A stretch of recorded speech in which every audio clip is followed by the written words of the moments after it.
on. Good evening. I'm Bernard Green, Chair of the Brookline Select Board, and this is the regular meeting of the Select Board for the brand new year 2026, January 6th of that year. Let's start off with any announcements or updates from the Select Board. I'd like to start with Mr. Carey first. Oh, all right. Thank you. Introduce our new.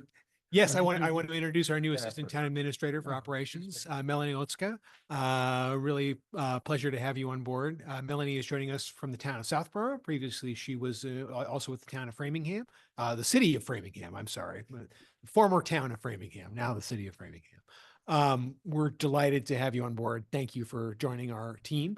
Melanie started on Monday, so she is still getting up and running, but we welcome her to the team, and we're excited to move into 2026 with a full complement of from the town administrators team. So thank you all. Welcome. And welcome. Thank you. Welcome. So I see that David Perlman is on Zoom, as well as and Michael, but we have a quorum here in the room, so we're okay. We're okay without a quorum, I think. But at any rate, any other updates or comments from the Select Board? Michael's got his hand raised. Michael, go ahead. Thank you very much, Bernard, and Happy New Year to everyone. I would just like to take this opportunity to remind everybody that it is not too late to get vaccinations for both influenza and COVID. It is certainly running at higher levels than normal in our community, and I urge everyone to take advantage of our medical science and get vaccinated. Thank you. Great, thank you. Anyone else? John. I've become that guy who, whenever there is a bit of news about someone who has served the town for many decades, is the one who raises his hand and says, I remember the days of that person's service, or some other aspect. So I've got two of them tonight. First is a note to passing of David Turner, for a considerable number of years, served as Brookline's legal counsel. And at a time when, not unlike these times, there were many difficult challenges to face in terms of the legal standing of this issue or that issue at town meeting, or the legal standing of the town in a situation in which there was some kind of a dispute. David made a real impression on people through his service and his demeanor, and has been paid tribute by a number of town meeting members who, like me, are sort of veterans of town meetings for many, many, many years, where he would be our, on-call expert on just about every single legal question. So David Turner's passing, and those who get to later, there will be the publication of the town meeting emails that have been going back and forth in tribute to him. So I hope the greater public gets to read those as well. Ken Liss is being honored tonight later with a vote on a resolution. And Ken Liss is unique in the history of the Brookline Historical Society for the number of years that he has served as president, but also for the broad range of his contributions to local history. He leads tours, he publishes write-ups about various aspects of Brookline history. He's kind of on call whenever there is a question that needs to be addressed about the town's history. And I can't help but note that I myself was a past president of the Brookline Historical Society, and not anywhere near the number of years as Ken, nor with the sort of quality and range of things that he has contributed. But I was part of a small group that conspired to really, really, really twist his arm to get him to agree to become president. And here it is 20 plus years later, and we're passing a resolution later tonight in his honor. Finally, I just want to note that the pool, the municipal pool, has opened and reopened after some really, really significant improvements. And it's well worth celebrating, but even more so, it's well worth paying a visit to the pool for those who were waiting anxiously for the improvements to be made. They've been made, and it's back in business. So anybody who didn't know that, I'm glad to pass along that good news. Great, thank you. Any other comments? No? Anyone on? No? Okay, let's move on to public comment. Charlie, you want to lay out the rules, and let's start off with public comment. Sounds good. Thank you for joining us for public comment. This is an opportunity for us to hear your perspective on the issues in Brookline that matter to you. Each person speaking tonight is limited to 3 minutes. You don't need to use the entire time, but you may if you like. Once 15 minutes has been met, there's an opportunity at the conclusion of the Select Board's business for additional comments. Members of the public sometimes raise questions during public comment. We may be able to provide a quick answer to a question, but are more likely to work with staff to get a more thorough answer and respond over email. The on-screen timer will flash orange when you have 1 minute remaining and red when your time is nearly up. Please conclude your remarks at that time. If you have more to say, you are welcome to send an email to board members expressing your thoughts in greater detail. Any person wishing to speak tonight must begin their comment by identifying themselves with either their full name, either their Brookline precinct number or street address, and the specific topic on which they wish to speak. The board encourages but does not require that remote users turn on their video when commenting. And the first person signed up for public comment is Lisa Schatz. Lisa, if you're in person, you may approach the podium. Is Lisa in person? I'm not seeing. Yeah. Yes, yep, she's here. Thank you. Okay, my name is Lisa Schatz, and I live in Precinct 11. I want to refute in the strongest terms a statement made at a prior select board meeting that unfairly and inaccurately characterized a group of Jewish Brookline residents, including me. The statement accused us of organizing harassment campaigns against a Muslim American teacher and a Palestinian American high school student. In his essay, Anti-Semite and Jew, Jean-Paul Sartre states that anti-Semitism is not based on false facts, but on the need to libel, which is the act of assigning intentional wrongdoing to a person or group without evidence in a way that justifies hostility. Sartre argues that anti-Semitism is libel against Jews. By Sartre's definition of anti-Semitism, the aforementioned statement, and I quote, here's the quote, they organized harassment campaigns against a Muslim American teacher and a Palestinian American high school student. I repeat, a high school student in Brookline, end quote. This statement meets all the criteria of Sartre's definition of anti-Semitism. It assigns intentional wrongdoing to a group of Jews without evidence in a way that justifies hostility. I would like to explain what I believe the statement is referencing and also its omissions and distortions. I believe the first accusation refers to a Brookline math teacher who presented a bar chart of data from the Middle East that included Palestine but not Israel. Our group did not organize about it. But I know a Jewish group outside of Brookline did have a letter writing campaign to school leaders not to harass a Muslim teacher, but to assure that anti-Israel messaging is not hidden in teachers' presentations. Again, it wasn't us, but even so, implying that this was harassment and that it was in any way due to the teacher's Muslim identity is libelous and, according to Sartre, anti-Semitic. For the latter accusation, the reality is that a group of Brookline Jewish parents raised concerns with Brookline school leadership about incidents and programming we believed were harmful to Jewish students. In one case, Jewish students were deeply distressed after a school event in which Israel was accused of genocide by a high school student. We ask that similar harm not be repeated. That is not harassment. It is parents advocating for their children's safety and well-being, implying that Jewish parents were harassing a student and moreover doing so because of his Palestinian identity is libelous and anti-Semitic. Turning Jewish parents' concerns for their children into accusations of harassment distorts reality and fuels anti-Semitism. It also reinforces a troubling pattern in which Jewish civic participation is portrayed as suspicious or malign simply because we organize and speak up. That this is becoming commonplace can be seen from the continual labeling of our group as an organized group, when no other advocacy group, and they all organize, is so labeled. This labeling. Thank you. Your time has expired. Okay, thank you. The next person signed up for public comment is Kevin Casey. Kevin, if you're in person, you may approach the podium. Mr. Casey's at the podium. Yes, Kevin Casey, 50 Winchester excuse me, Street, Mr. Casey. 208. Excuse me. Hey, Charlie, is the timer on? There, it is on. There's just an issue in the room.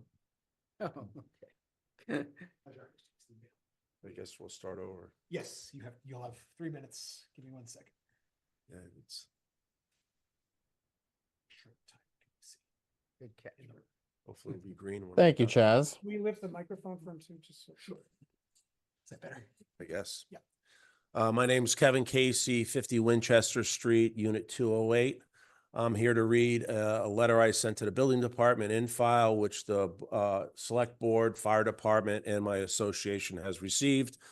Dan, the information you have provided does not align with the records I've previously reviewed. A few months ago, I examined the building jacket and copied all documents associated with the renovation for Unit 103, David Lescalier, who's well known in these halls. At that time, there was no job card in the file.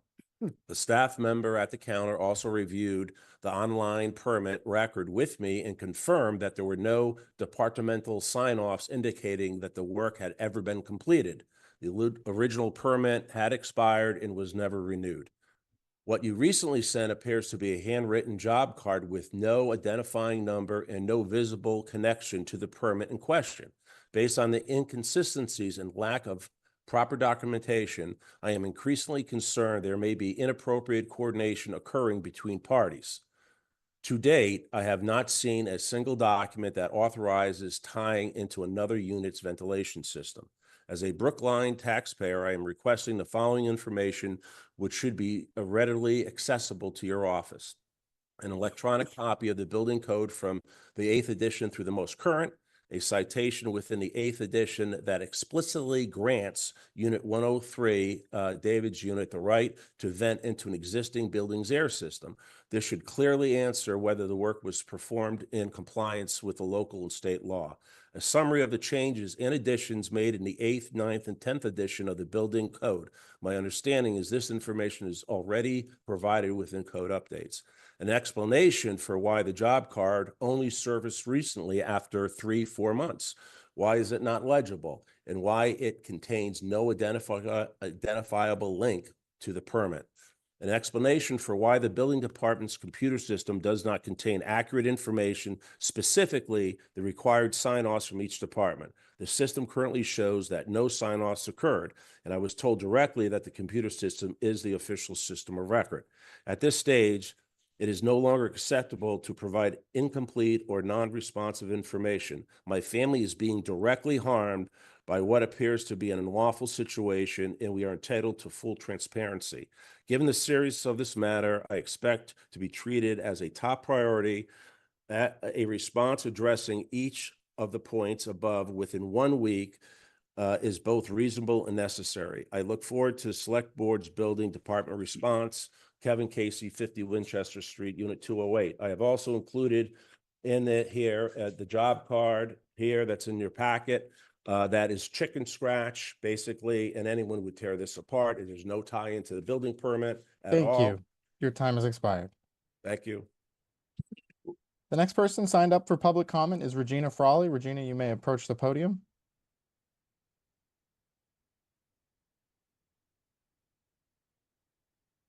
Thank you. Regina Frawley from Precinct 16.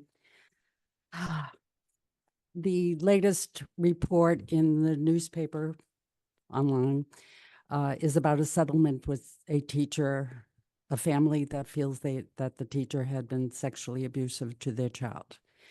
This kind of was the last straw for me. I just realized put down a list of the last 3 years, the settlements we paid, 11 million to Gerald Alston, 1.3, I think, to Amy Hall, a policewoman. There's another lawsuit in the makings of another policewoman.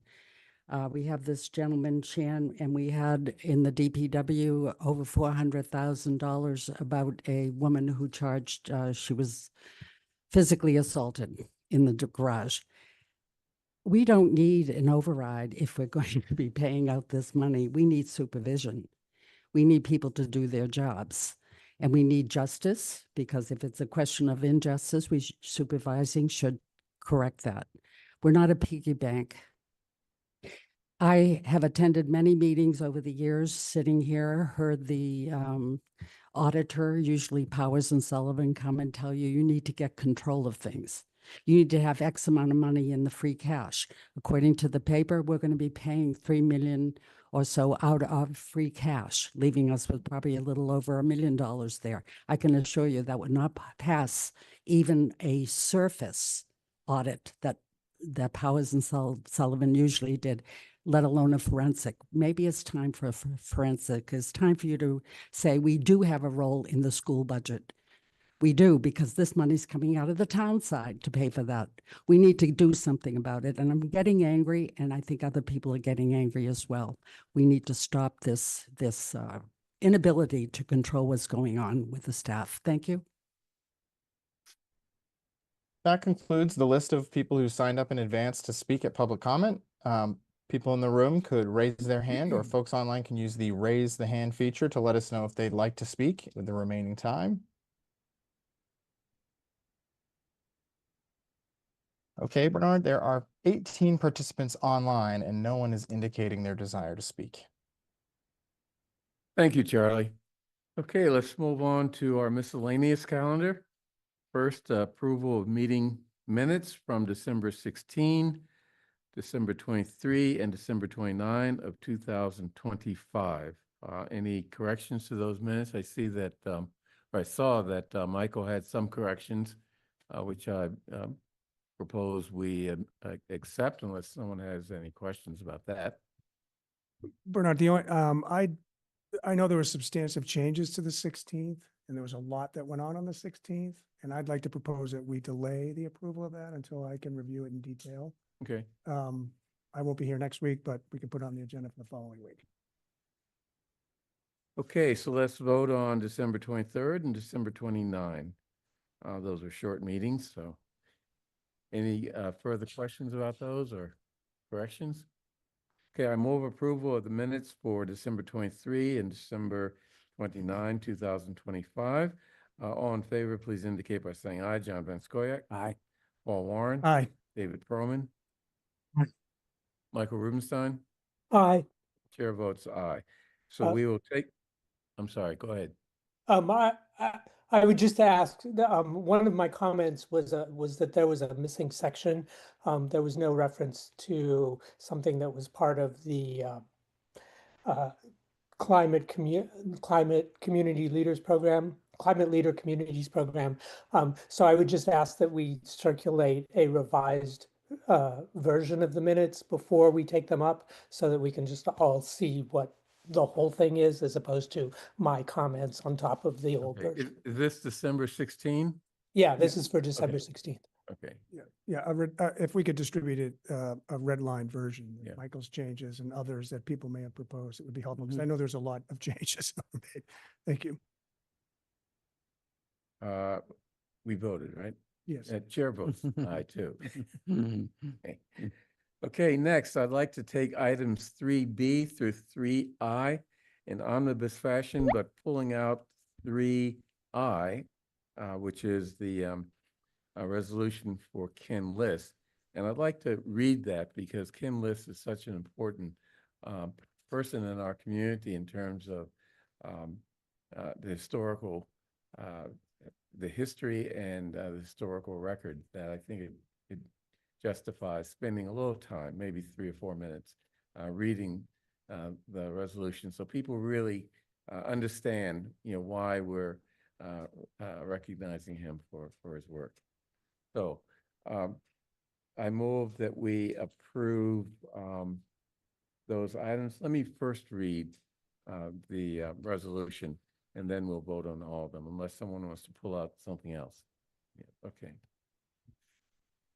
Okay, this is a resolution of the Brookline Select Board expressing appreciation to Kenneth Ken Liss for his exemplary service and scholarship in preserving and sharing the history of Brookline.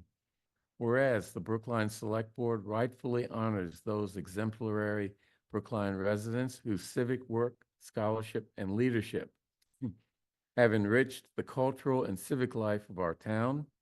And whereas Ken Liss has served for many years as president of the Brookline Historical Society, leading the organization in its mission to preserve, interpret, and promote Brookline's heritage. And whereas under the leadership of Ken Liss, the Historical Society has maintained and interpreted Brookline's historic properties, including the Edward Devotion House, one of the town's oldest colonial era structures and headquarters of the society, as well as the Widow Harris House and the Putterham School at Lars Anderson Park, thereby preserving tangible links to Brookline's colonial and early history. And whereas Ken Liss has developed and led walking tours and virtual tours of Brookline neighborhoods and commercial corridors, such as a century and a half of shopping in Coolidge Corner, bringing to life the stories of the people and places that have shaped our community. And whereas Ken Liss has overseen the Historical Society's expansion of online resources, making Brookline's history widely accessible through digital archives, photo collections, neighborhood histories, and innovative then and now features. And whereas Ken Liss has contributed important research on topics of civic and social significance, including the study of Brookline's racially restrictive covenants, published as Thomas Aspinwall Davis, Amos Lawrence, and Brookline Racial Covenants, which have helped the town and its residents confront difficult aspects of our past with honesty and rigor. And whereas Ken Liss has worked with other local public historians and educators to provide historical details and documentation for their projects, such as Hidden Brookline, which provides walking tours and uncovers and educates the public about the history of enslaved people in the town and the effort of town residents to undermine and abolish slavery. And whereas Ken Liss has served as an important and vital public historian, giving lectures, writing extensively for the Historical Society's website, and contributing articles and commentary to Brookline News and other local outlets, where his Brookline Past and Present features have illuminated the historical context of contemporary issues. And whereas Ken Liss has worked in partnership with town officials, school civic groups, and cultural institutions, such as the Public Library of Brookline, using history to strengthen community connections and inform public discourse. And whereas through these many contributions, Ken Liss has helped generations of residents and students engage more fully with Brookline's unique past, deepened civic understanding of the town's development, and inspired appreciation for the role of history in shaping our collective identity. Now, therefore, in consideration of the foregoing, on this 6th day of January 2026, the Brookline Select Board, on behalf of the residents of Brookline, hereby acknowledges, commends, and thanks Kenneth Ken Liss for his outstanding and sustained contributions to the town of Brookline's historical preservation, public education, and civic life, and expresses its deepest gratitude for his scholarship, stewardship, and leadership. Signed by the Brookline Select Board. I wanted to read that fairly long resolution because Ken Liss is really, really important to Brookline. And I think it's important that people like Ken Liss be publicized to the residents so they can appreciate what he does. So with that, I move approval of items 3B through 3I, which includes the resolution for Ken Liss. All in favor, please indicate by saying aye. John Van Scoyac, Aye. Paul Warren, Aye. David Perlman, Aye. Michael Rubenstein, Aye. and chair votes aye. Bernard, thank you for reading that. I think it was really important to Yeah, thank you. acknowledge him. Yeah. Okay, let's move on to our main calendar. Starting off with boards and interviews, boards and commissions interviews. So I want to start off by saying, as I have done before, to say what I think the select board should be looking for in candidates for public bodies. And public bodies is what we're calling our boards, commissions, committees, and other formal bodies like that. In general, I think we should be looking for four things. Does the applicant have the skills and background that is required to be successful on the public body? Does the applicant have good ideas and perspectives on the work of the public body? Does the applicant bring relevant diversity to the public body to ensure that all communities and perspectives are represented in the work the public body does on behalf of the town? And four, can the applicant work effectively and respectfully with other members of the public body and with town staff that will be working with the board, with the public body? To evaluate candidates, we will gather information on these areas from the application submitted, the interview, and from town staff or current members of the particular public body.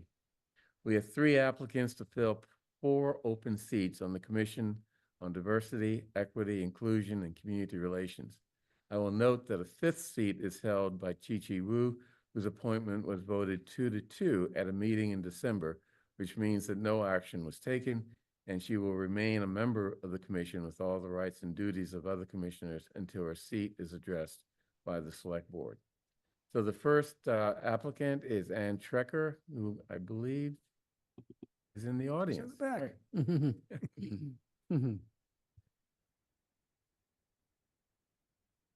So please introduce yourself and tell us why you're interested in being a member of the commission.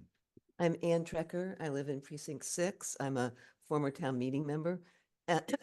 Just so you know that. I'm interested in this commission because these issues are something that I feel like I've been advocating for most of my adult life. They're really important to me personally. Also in my role, I was an occupational therapist in the Boston Public Schools for many years and dealt with issues of inclusion of various kinds of people who are not the majority, including individuals with disabilities. And I've been working, I've been sort of involved in that for a long time. I also think that this particular commission, I'm personally looking for a way to be part of the town government that's a little bit smaller than being on town meeting. I feel like it's a better forum for me. And so that's part of why I'm interested in being on a commission. I was, well, I can mention that later, but anyway, I feel like the issues that are relevant to this particular commission are really very important to the town of Brookline. The town of Brookline is a very progressive city with lots of progressive policies.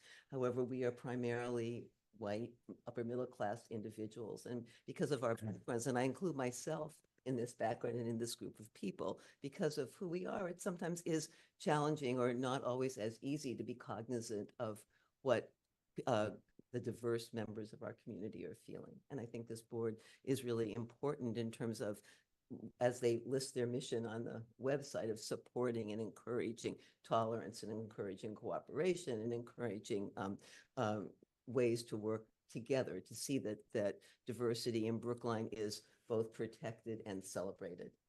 So that's sort of my general reason. Great, thank you. Bernard, I'm going to ask, just suggest, and when you respond to questions, just because we have a couple of members remote, if you could get right close to the microphone. You have a great voice for speaking, but Yeah, I'm pretty be loud. close to it, be captured. Thank you. Okay, one of the things I noticed is that you got a BS from Temple University. I Now, did. that won't help you. I mean, I grew up in North Philadelphia. I know Temple very well. Oh, yeah. But I'm not going to, make or allow that to bias me in favor of your Yeah, I have a application. degree in dance from Temple University. Okay. Then I went on to be an OT after that. Yeah. In your application, you mentioned the need for more work in the area of DEI. And I think you mentioned some of that in your remarks, but Mhm. do you have some other additional thoughts About about what that? kind of work?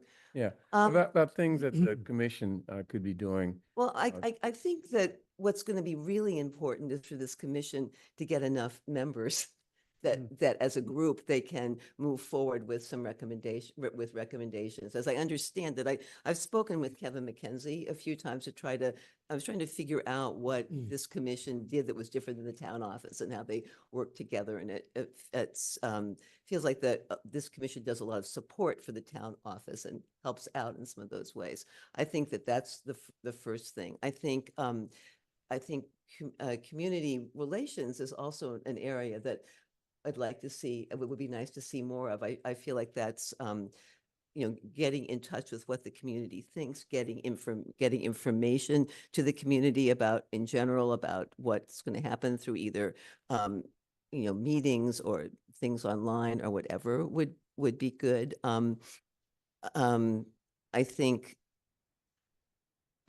that, the events that this commission is part of are important. I also think that some of the recommendations to town meeting and to the select board are an important piece. Paul? And first, thanks for coming forward and thank you for your service in town meeting. Oh, you're welcome. It's not a small body, but I do understand your desire to participate in something smaller. You had mentioned in your application about the work that you've done within your precinct to help increase communication. And I think it's kind of related to what you just said.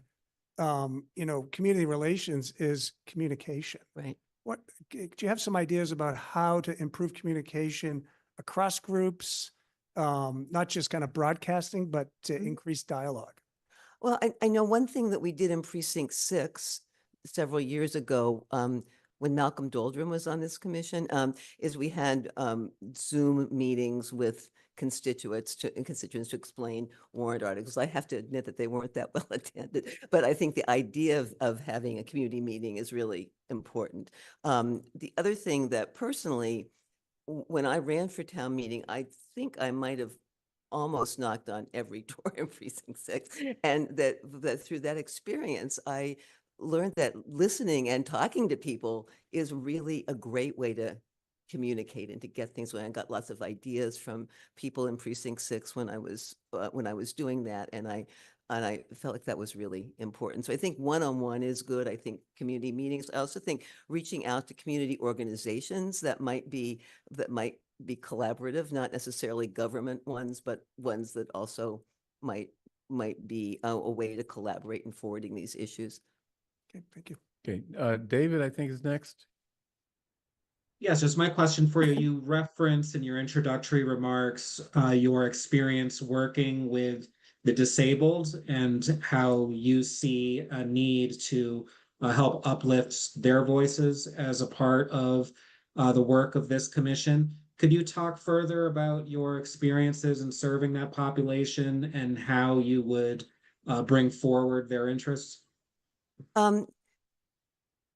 Sure. Yeah, I'm an occupational therapist, pediatric occupational therapist, and I've worked in private practice and in the Boston Public Schools. And a lot of what I did, besides actually work with children who had my specialty is autistic individuals, autistic children. So not only did I work with children to help them be more successful in their environment of the school, I spent a lot of time really communicating with teachers, like, this is why this child is doing this. And if you can help, if you can do X, whatever, then that's going to help that child to participate more fully. So standing up for that child with teachers, helping explaining things to parents, advocating for students with disabilities having a larger role in the school culture, as in being part of performing groups, being part of school government when that was possible.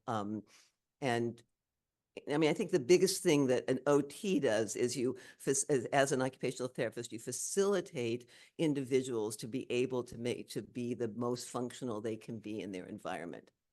And I see that, in my little role at a school, but also in a bigger role in town. I mean, even things like the fact that now you can come into meetings on Zoom. That's a huge accommodation for people who, not all of us are disabled who do that, but it's a really big accommodation and a big step for the town, I think. That answer your question? Yeah. Michael? Thank you very much. And thank you, Anne, for putting in your application and stepping up to serve. I have two questions. The first question is, how do you think about incorporating a person's intent and a person's impact when judging their words and their actions?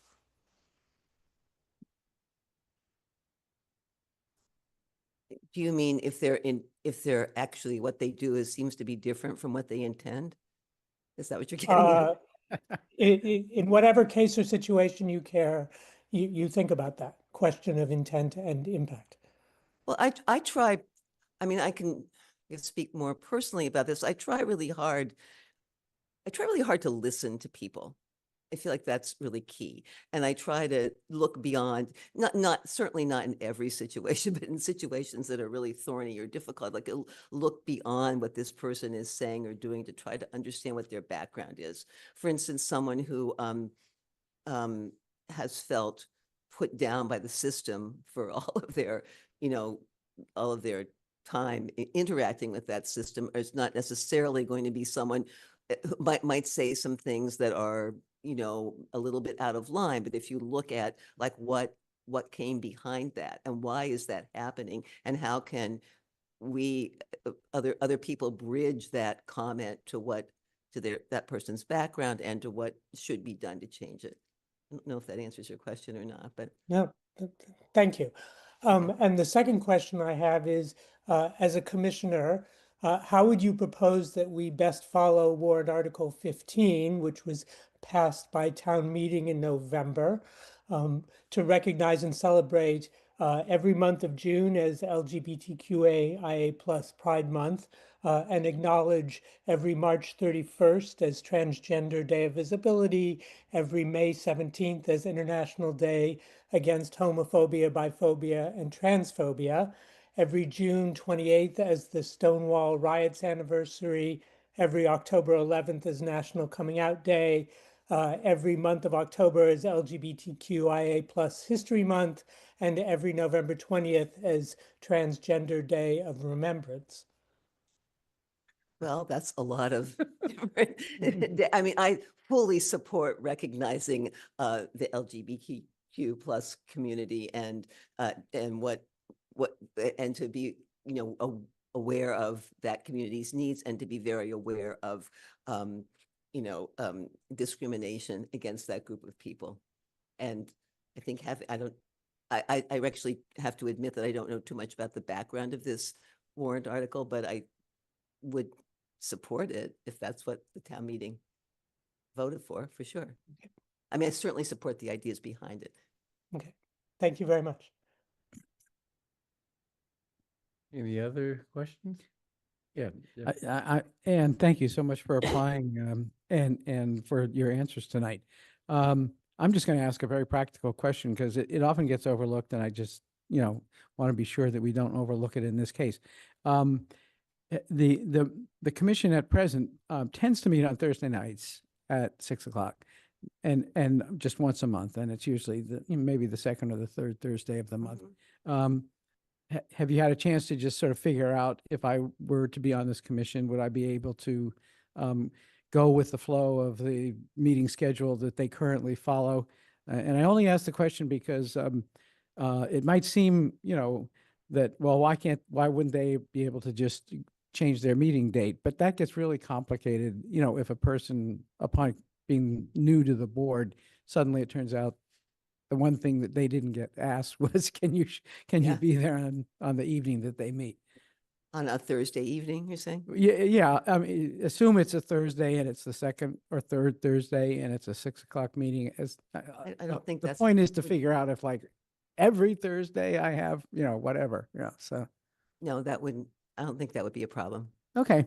And I understand how changing a date is not just changing a date. It's really, really complicated. So I Yeah. get that. And I would do my best to be able to, be at all the meetings and participate fully. Great. Thank you. Is that it? And- Yep. Thank One you. more? Yeah, no. It's such a packed house here. No, thank you. I appreciate you talking. Thank you. Thanks, Ann. Next, we have Kaylee Bennett. who must be on. Yes, we do have Kaylee online, and I'm going to go ahead and promote Kaylee now. You can share your video and audio when you're ready. Hey there. Can you hear me okay?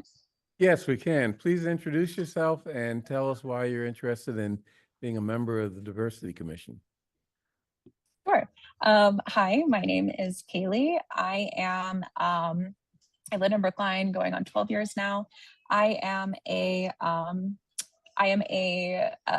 Cherokee Nation citizen, and also a person with epilepsy.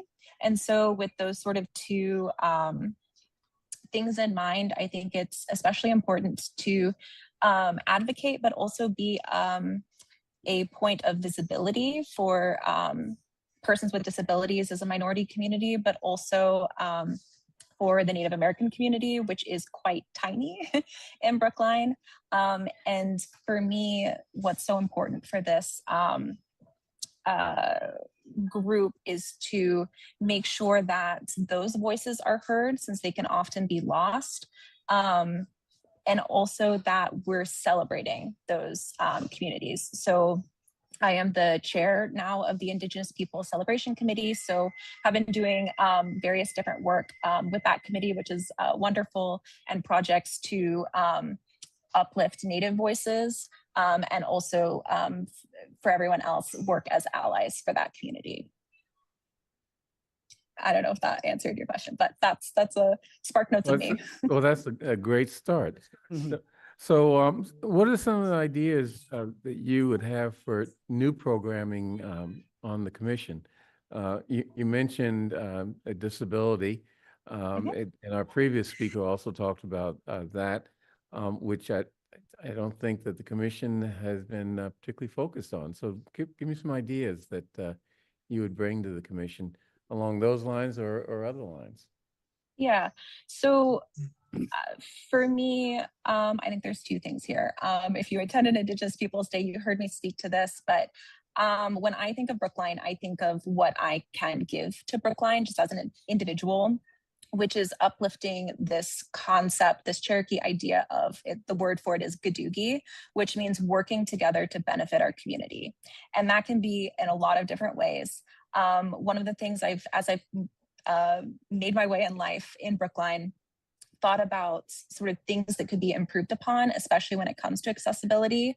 I think one of those things are, and these are perhaps bigger than general programming for the commission, but improving accessibility across Brookline. For example, our sidewalk infrastructure. I lived on Fuller Street for 11 years, and that area in particular has some pretty rough sidewalks and terrain in general. And I think of that area is surrounded not only by the Brookline Senior Center, but also senior housing. And for me, I have an invisible disability, which is another thing that I think is important to uplift. Is not everyone has a visible accessibility or disability. Similarly, I suffered a severe fall down a flight of stairs a couple years ago.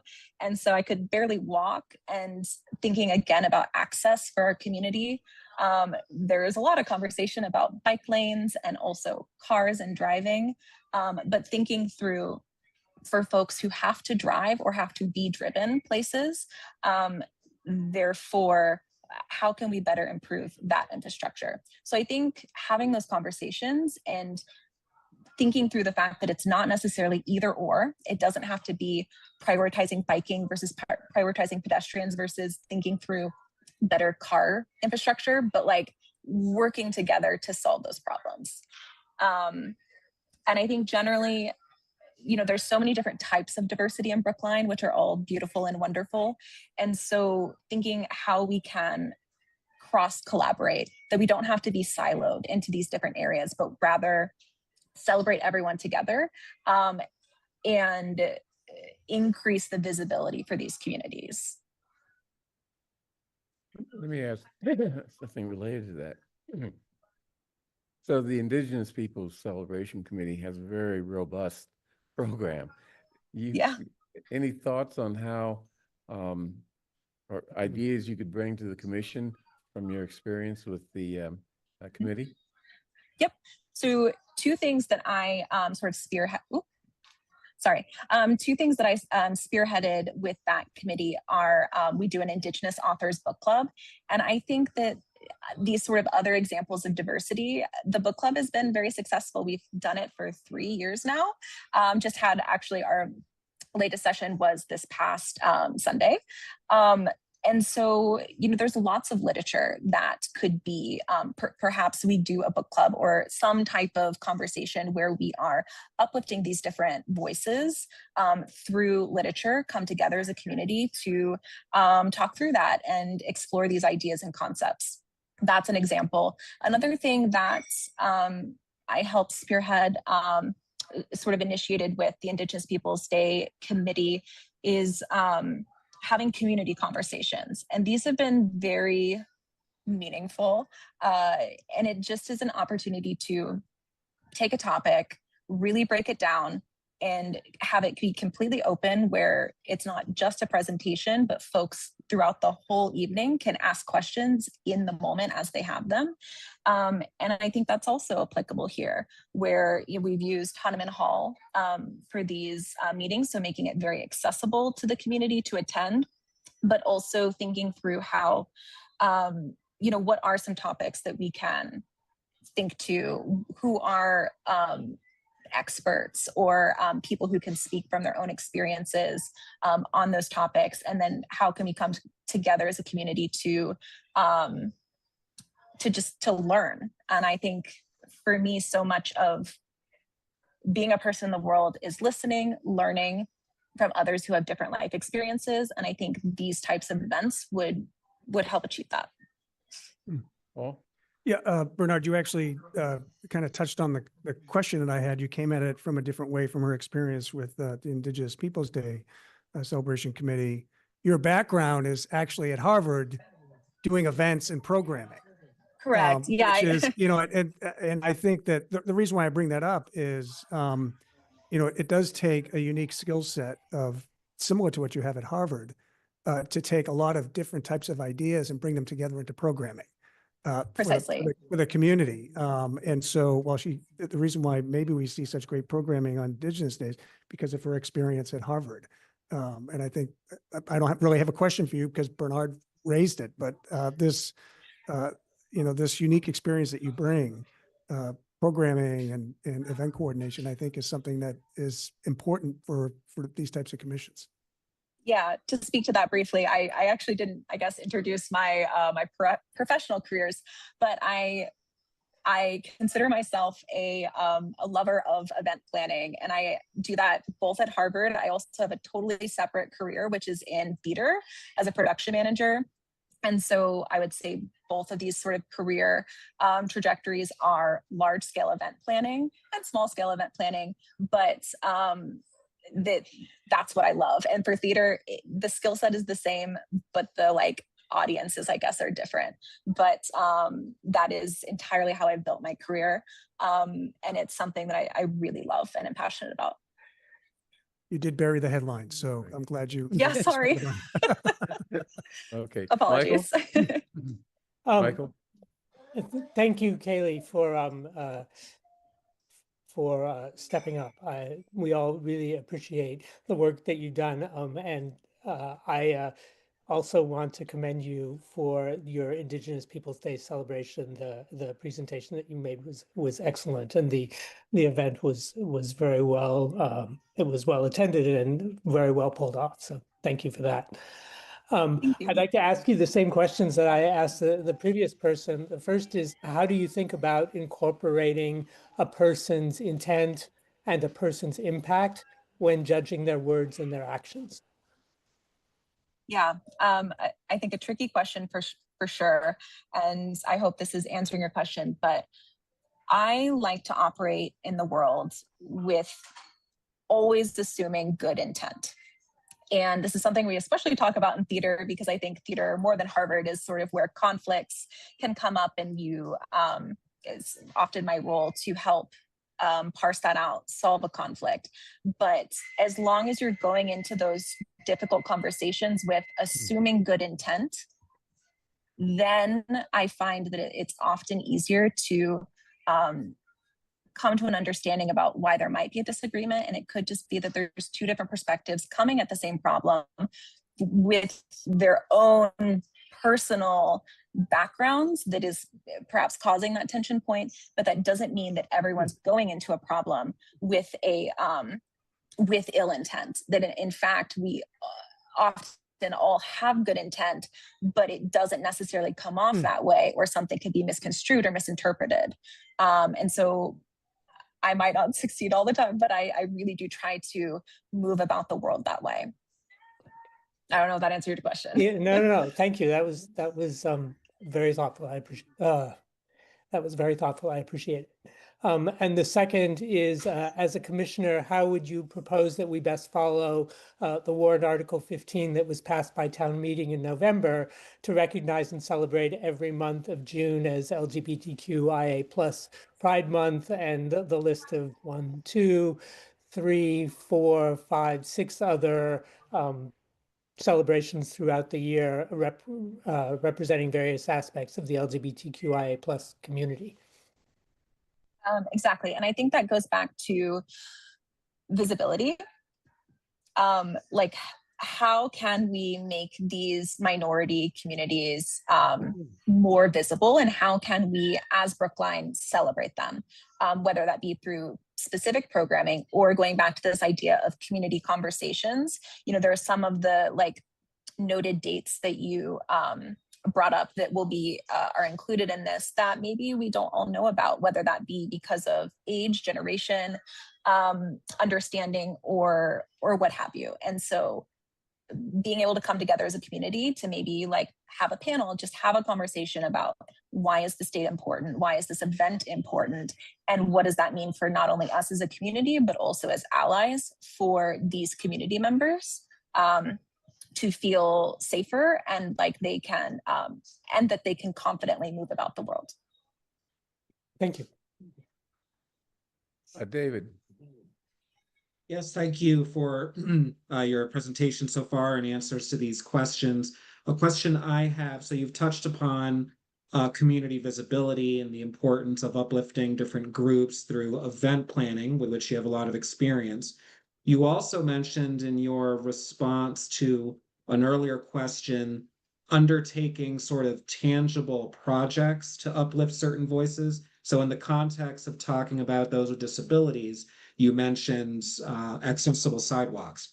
So I'm wondering if you could build upon that idea a bit in terms of what do you think would be the appropriate role for CDICR in tangible projects as a way to uplift voices beyond providing visibility? Yeah, that's a great question too.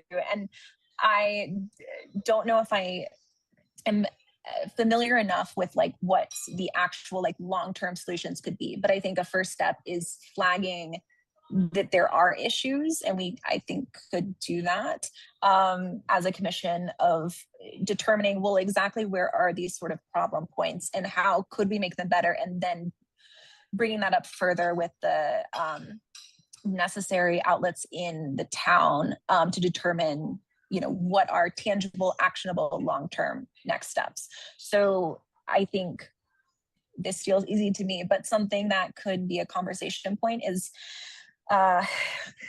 going back to bicycle safety versus pedestrian and driver safety. There are various areas throughout Boston that are designated Lyft, Uber drop-off zones, which is ensuring that there's not a tension point between bicyclists who need to move safely, as well as pedestrians who might need to, for their own accessibility needs, enter a vehicle safely. So is there a place in Coolidge Corner? Is there a place in Washington Square, which have a lot of businesses where we could designate a zone like that? So I think that's another thing that, you know, it's obviously a long-term problem to solve and parse through, but it is something tangible that I think the town could accomplish. Okay, thank you. Oh, John? Yep, sorry. I Don't wasn't go. sure. I wasn't sure whether I should raise my hand. Kaylee, thank you for applying. Short form of the question that I asked previously is simply, are you familiar with the meeting schedule that this commission follows? And, you know, is it a good fit with what is your current schedule? Yes, I think so. I think you mentioned what, first or third. Well, no, in the middle of the month usually, and a Thursday at like 6 o'clock.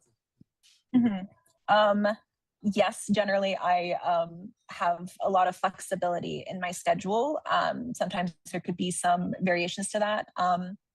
If, like, using March as an example, I'm getting married in March, so I would decline if there was a third week meeting, but generally I have had no issues with my the timing of our committee work for Indigenous Peoples Day celebration.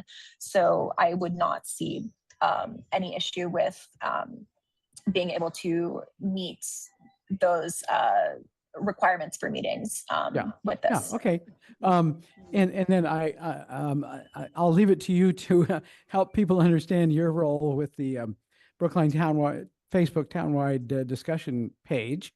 I'll just say that you and I have had some exchanges as recently as today, basically driven by questions of whether there was behavior on that townwide discussion board that fit the definition of sort of toxic. I mean, you know, people just basically looking for an opportunity to grind an axe with somebody in a way that was completely divorced of the point behind a person putting something on the Facebook townwide discussion page.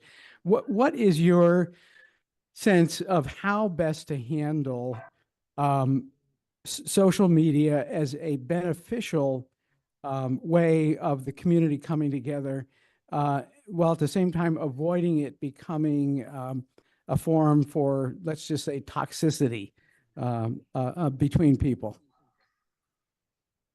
Yes.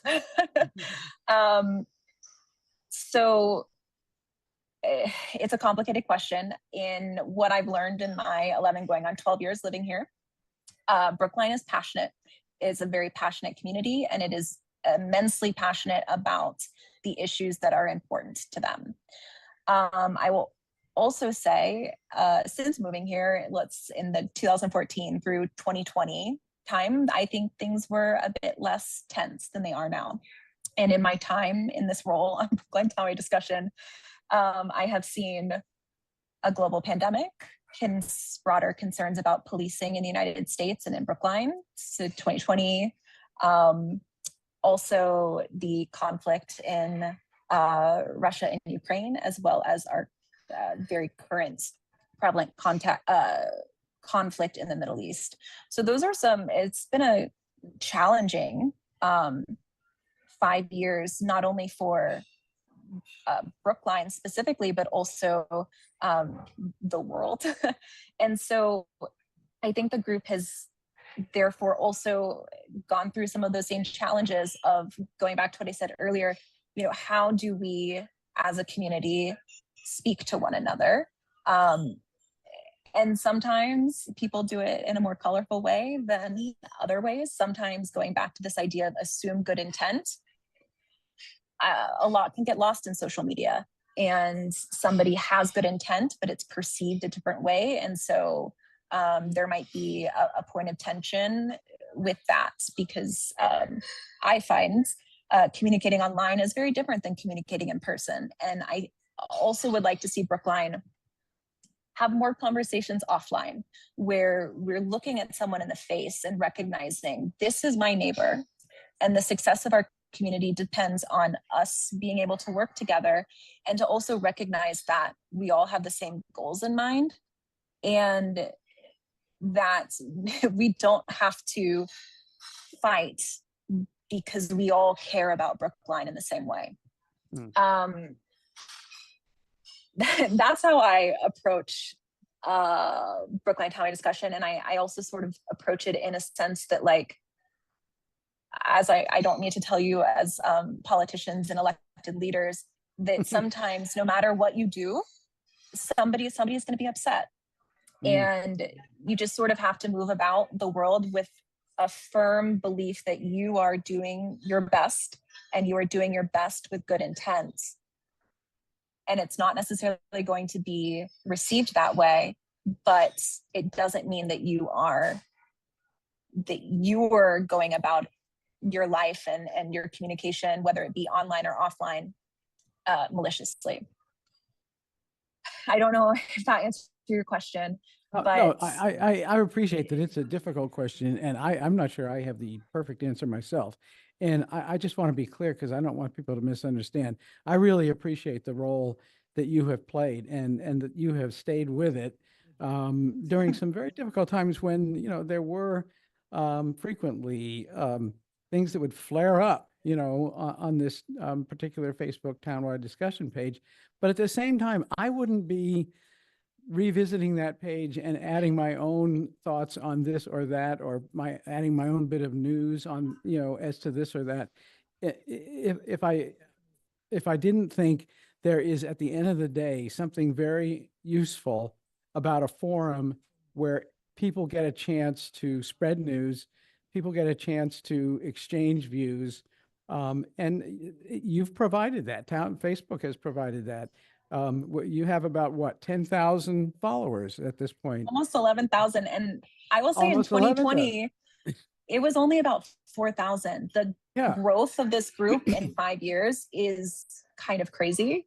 And I do think that's a part of it. I think for me, one of the most useful tools of the group is for community members to hear from other community members about things that they might need to, so whether that be a doctor or a gardener or like there's so many different things where people are searching for information that they're looking for their neighbor to say, well, what was your experience and how like what is that how can I learn from your experience? Whether there's a myriad of topics that come up. I personally, I think that's one of the most advantageous aspects of the group.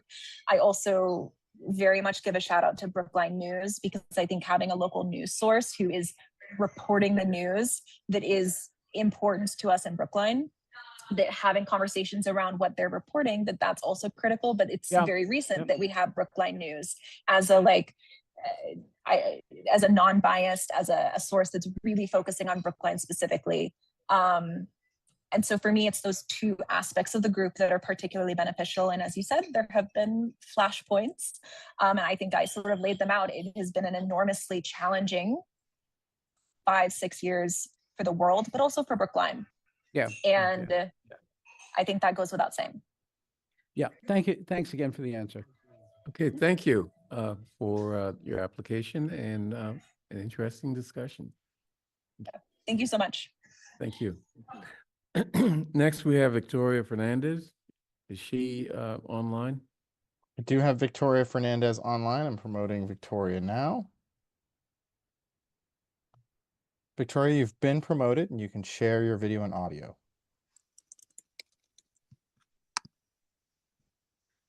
Good evening. You there?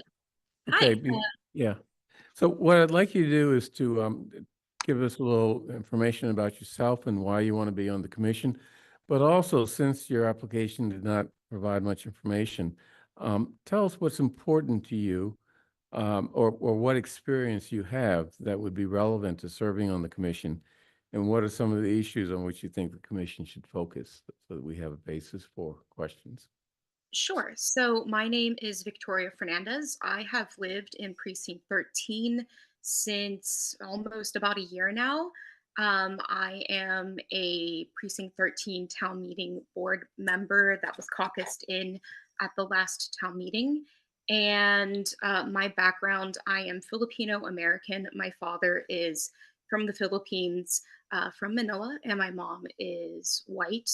And one thing that I really like about Brookline is that it is diverse, but at the same time, I do feel like some of that transparency and the presence of diversity is lacking. And I do feel that with being on the board, I do want to make other cultures, not only my own as a Filipino American, but Asian culture, European culture is more prevalent to the public eye. Okay, Paul. Yep. Thank you, Victoria. And I appreciate you giving the overview on that last point you made about increasing awareness for different cultures. Do you have thoughts on how that might be accomplished by the committee, the commission? Yeah, so one of the things that I really like to do is I like to walk on Beacon Street, and it's really hard to miss the, what would you call them? The boards, the electronic boards that put up updates about different things happening around town. And I do think that having more updates about cultural events that are happening around town would be great. Oftentimes they've been flyers, but I think they would do better if more of them were on these electronic boards and they were updated more. Just because sometimes I'd go by and they haven't been updated for like a month in terms of town news, town events. And I also think they would do more good if we put them around places where more people are likely to see them, not just where there's foot traffic, but more so near T stops. Okay, great. Thank you. John? Thank you for applying. And just to repeat the question that I've asked of each of the candidates tonight, have you familiarized yourself with the meeting schedule that is currently followed by the commission, and is it a convenient one for you? Yes, I have looked at the schedule, and I am a teacher. I work out in Hingham, so I do most of the time end work at 5:20 around that time. So I would have to haul to get to meetings. You're probably not alone in occasionally having to do that. I'm a little notorious myself. Thanks for that answer. I wonder if you wouldn't mind commenting on the question that our previous interviewee was commenting on, as to your sense of the role of social media. Let's just say Facebook as a forum, but it could be other social media. In terms of how does one kind of set up guidelines for people to use social media in ways that enhance life in the community and don't become forums for there to be divisions that are exacerbated in the community? Sure. So to go off of that, I'm also in the Brookline townwide discussion. I think it's really important to keep my ear to the ground. And while I may not be as active, I feel like I have commented a few times, but I'm not very present with commenting, just because I'm one of those people that likes to see what others are saying. But when it comes to guidelines, I feel like the guidelines that are there currently do a good job. I do feel that some people overstep in terms of maybe this is a discussion that needs to be taken out of being online and being not exactly like a town meeting sort of thing. But I don't think, as we have learned, some things just don't translate well. So I do believe that the moderators do a pretty good job at cutting off a conversation and possibly even removing a member from the page when they overstepped. I hope that answers. No, yeah, it's helpful. It's very helpful, and I think this is a conversation we're going to have for days and months and years, as social media continues to be one of the key forums for people to come together, and yet hopefully come together in ways that, as I say, enhance the life of the community and don't create all kinds of strife in the community. Yeah, I do believe that most of the people that I've seen posting on there seem to be pretty level-headed, but there are a few people who are willing to put themselves in the proverbial hot seat, so to say. They have some hot takes, what would be considered hot takes, um, but it eventually either evens itself out, these conversations, or they die down. Yeah. Okay, Michael, I think you were next. Thank you very much. And thank you, Victoria, for your application. I'd also like to ask you the two questions that I've asked the other candidates. The first is, how do you think about incorporating a person's intent and a person's impact when judging their words and their actions? Sure. So I think that's a very interesting question. And going off of whether that's in person or online can be very different. But really, what it can come down to is um, I usually like to look at the visual first. How, if I'm meeting this person meeting this person in person, how are they standing? Body language that can kind of tell you how they might be feeling, because words don't always match with how someone's feeling. Reading their body language, but then looking at what type of language they're using. I know that can be can come down to semantics sometimes, but are they using charged language? Are they not using charged language? How do they feel when it comes to what kind of passion, or maybe what kind of lax language they're using? I think how to tell the difference, though, really comes down to having multiple discussions, just because I don't think things can totally be remedied one one meeting. And if they can, that's great. But some discussions take a little bit more effort, and it there needs to be both people coming to the table, or however many people coming to the table, in order to have that question and be open to coming to the table to have those discussions. Okay, thank you.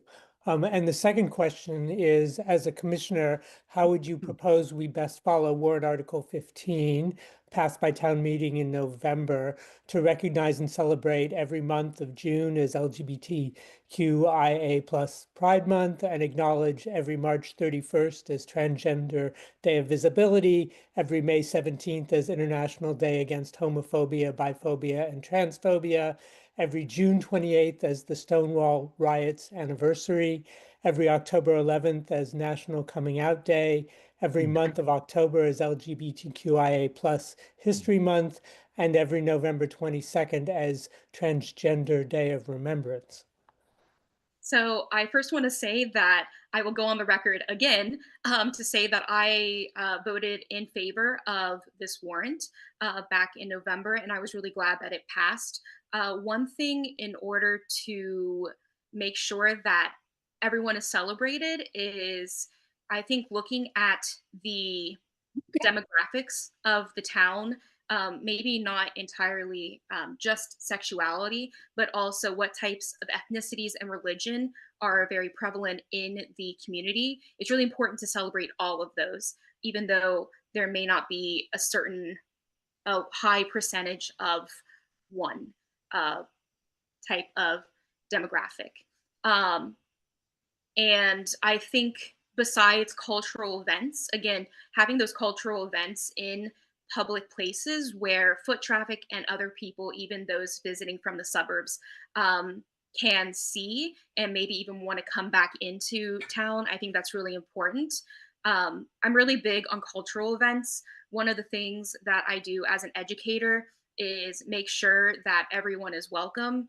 I have a all is welcome and pride flag outside of my classroom, as well as making sure that literature, I usually call it like literature of color, but either usually literature that is written by an author of color are used in the classroom.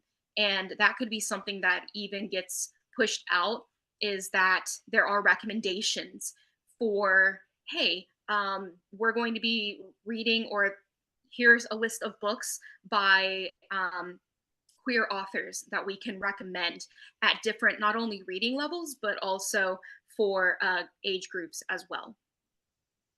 Thank you. David.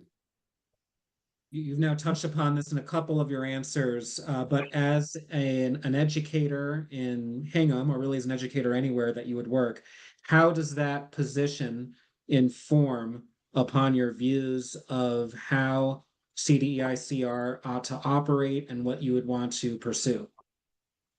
Sure. I think there's a couple ways. Number one is patience. I think in this day and age, when so many of us are quick to jump to our first thoughts, I think holding back on maybe what we're first going to say and thinking truly about our words and our actions is really important. And I have found that is something that I do often as not only an educator, but as a person. And when it comes to hard discussions and hard topics, I think that is one thing that needs to happen, is to have patience. Another thing that I think is important, a second thing, is that we need to be willing to have those types of discussions, being able to meet, being level-headed, and not have such animosity behind what is being said. Just because, like, sorry, I should probably expand on that a little bit more. Just sometimes when it could be like a parent email or maybe even administration coming and maybe having some type of harsh tone, it's best to remember what type of position you're coming from. So being able to take a step back, realize where they're coming from, not only their role in the system, but also as a person, and thinking about how to best answer. Just because everyone comes to the table with their own perspectives, and being open to hearing what someone has to say is important. Hear them out first before, and think through your answer before responding. Okay, thank you.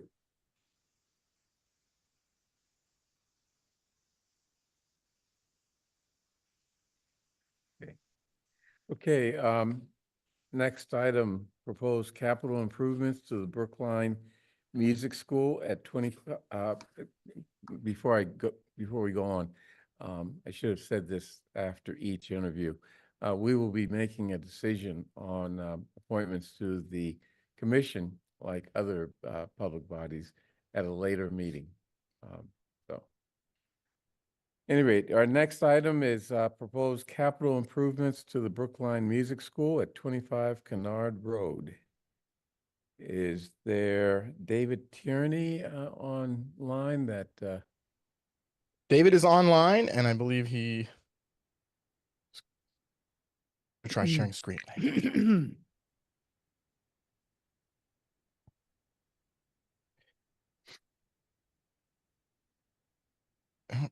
David, you've been promoted. You can share your Okay, screen. thank you. All right. And video when you're ready. Okay, please tell us about this project. Sure, I'm And, having a little challenge with sharing my screen. I can work on pulling that up for you, David, if that's helpful. Sure. Thank you, thank you.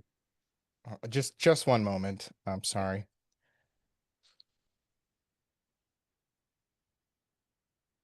Oh, I think I've got it. okay, we see you. And do you see my screen? Not yet. Then I don't have it. Oh, well, I'm seeing it. Oh, you we are? see you. Do you have something that you want to share? I have a slide presentation about the project, why we feel we need to move forward with this project and the scope. I think Kara is going to give us a hand. I've just promoted her. Thank you. Then I don't have it. Oh, well, I'm seeing it. Oh, you are? You. Do you have something? That's a delay. What? Well, that's, yeah. Is that part of it? Yeah. Like a football broadcast or something there? I just promoted her. Yes, I'm working on that. Just a minute.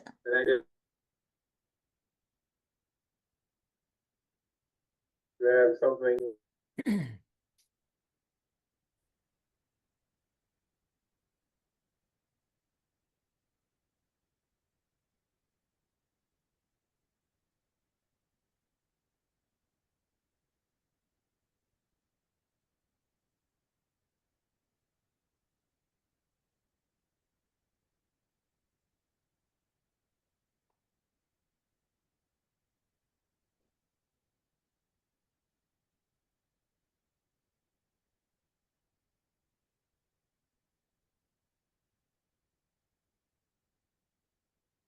While she's pulling that up, I'll introduce myself. My name is David Tierney.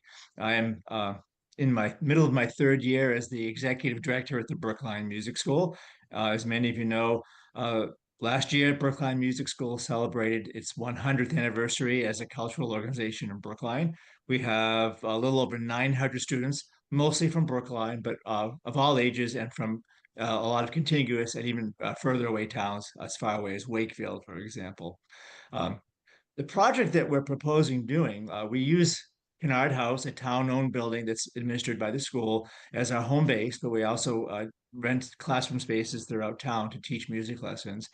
But we're a performance-oriented organization, and we're looking for your permission. We've gotten permission from the school committee to expand and renovate our recital hall. Currently, our hall, which is a double parlor in the building on Kennard Road, is about 1,000 square feet, including the performance area, and seats uncomfortably about 60 people. If you've been to a program there, you're quite familiar with the difficulties.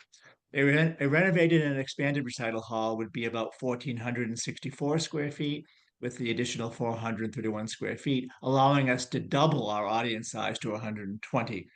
The renovated hall, like our current hall, will have a flat floor, meaning it's fully accessible, allowing for a maximum flexibility of use.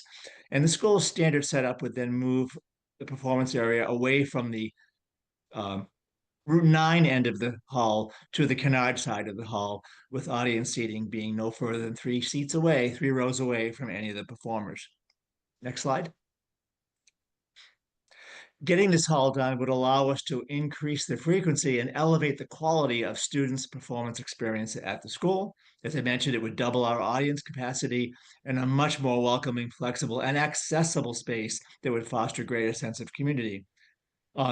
It would allow us to host comfortably larger audiences, but also to have a space for some of the ensembles that we're developing, as well as more concerts and rehearsals.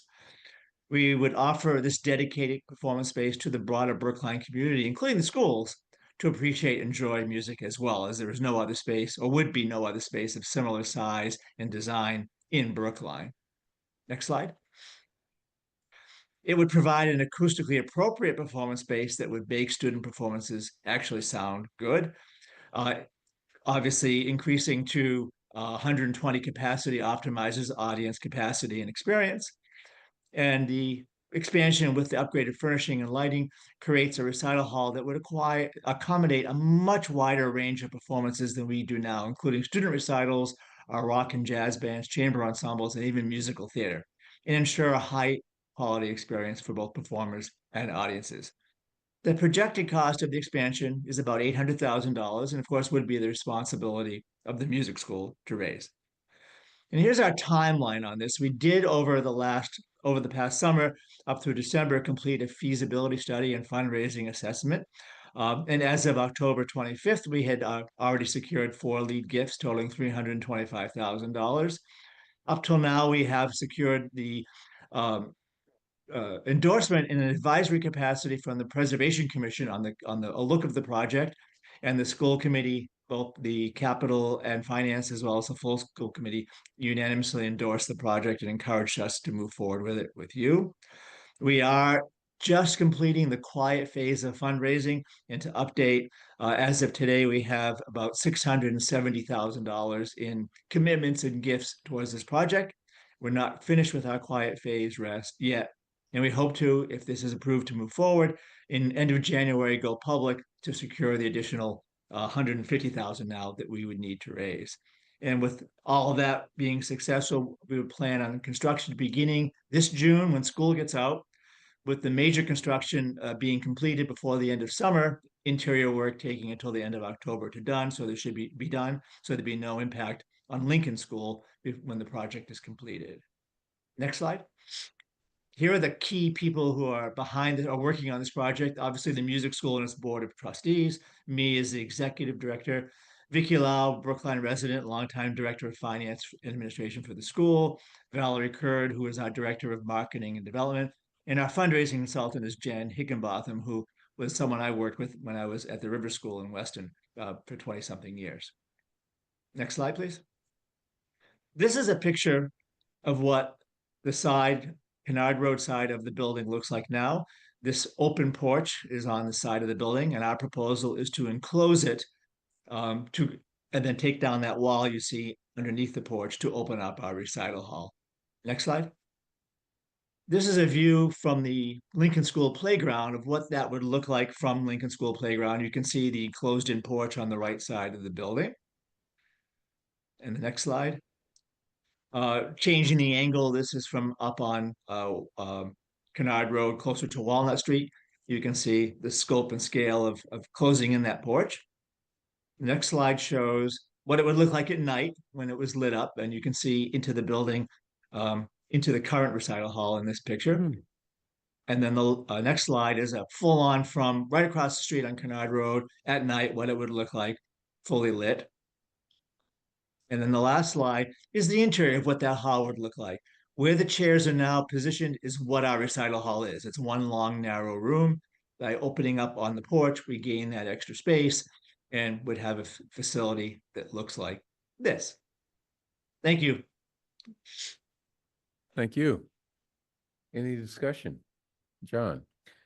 Yeah, David, thank you so much for that presentation, and thank you to everyone connected with the Brookline Music School, with which our family is, familiar from experience years ago.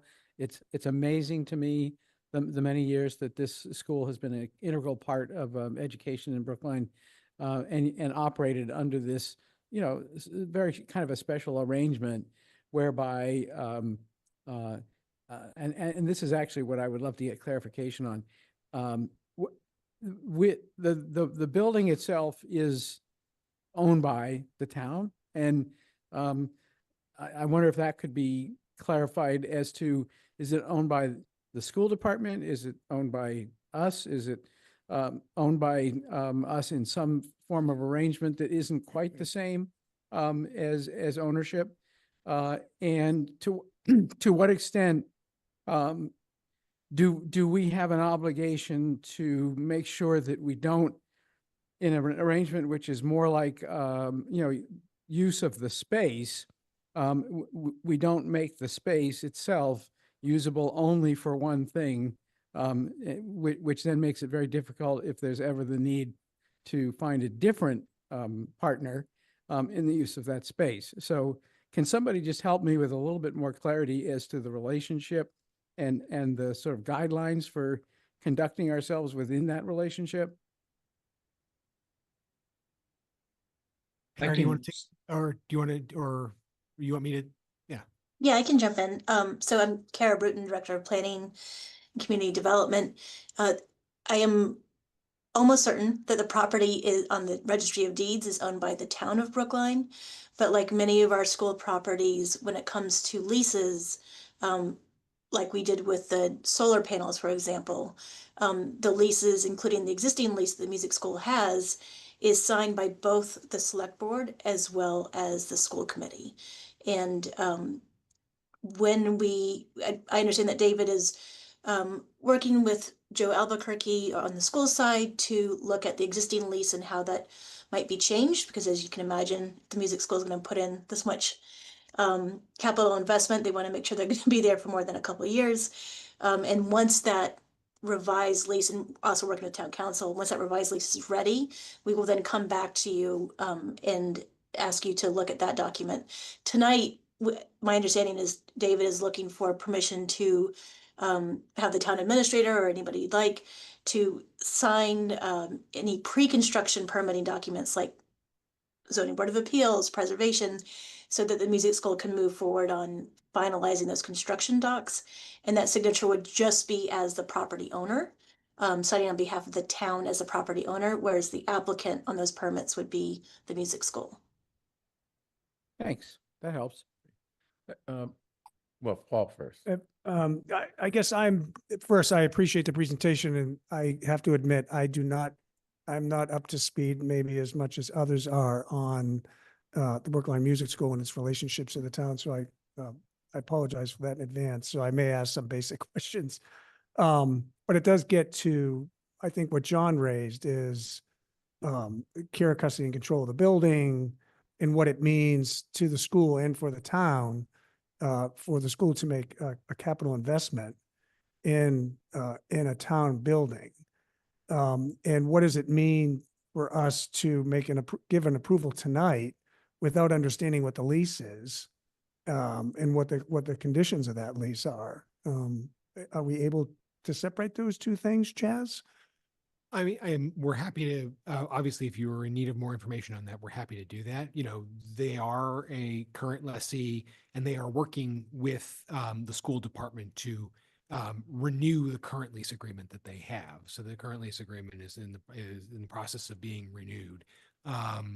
And as a result of that, you know, this is part of this process does involve, you know, the renovation of the structure, you know, the upkeep and maintenance and renovation of the structure here. That is to say, the section of the building that they utilize. Yeah. You know, they're responsible for making sure that it is, you know, that they're not leaving it in a worse condition than when they use it. Right. So I guess I'll ask a more basic question, Chaz. And again, I apologize in advance for the very simple question. No, it's okay. So if I were to invest $600,000 or more and $800,000 in a building, if something were to happen with the lease, I'd want to be able to, can I get that money back? That's what I'm trying to understand is what's happening with what are the conditions and provisions are going to be in the lease?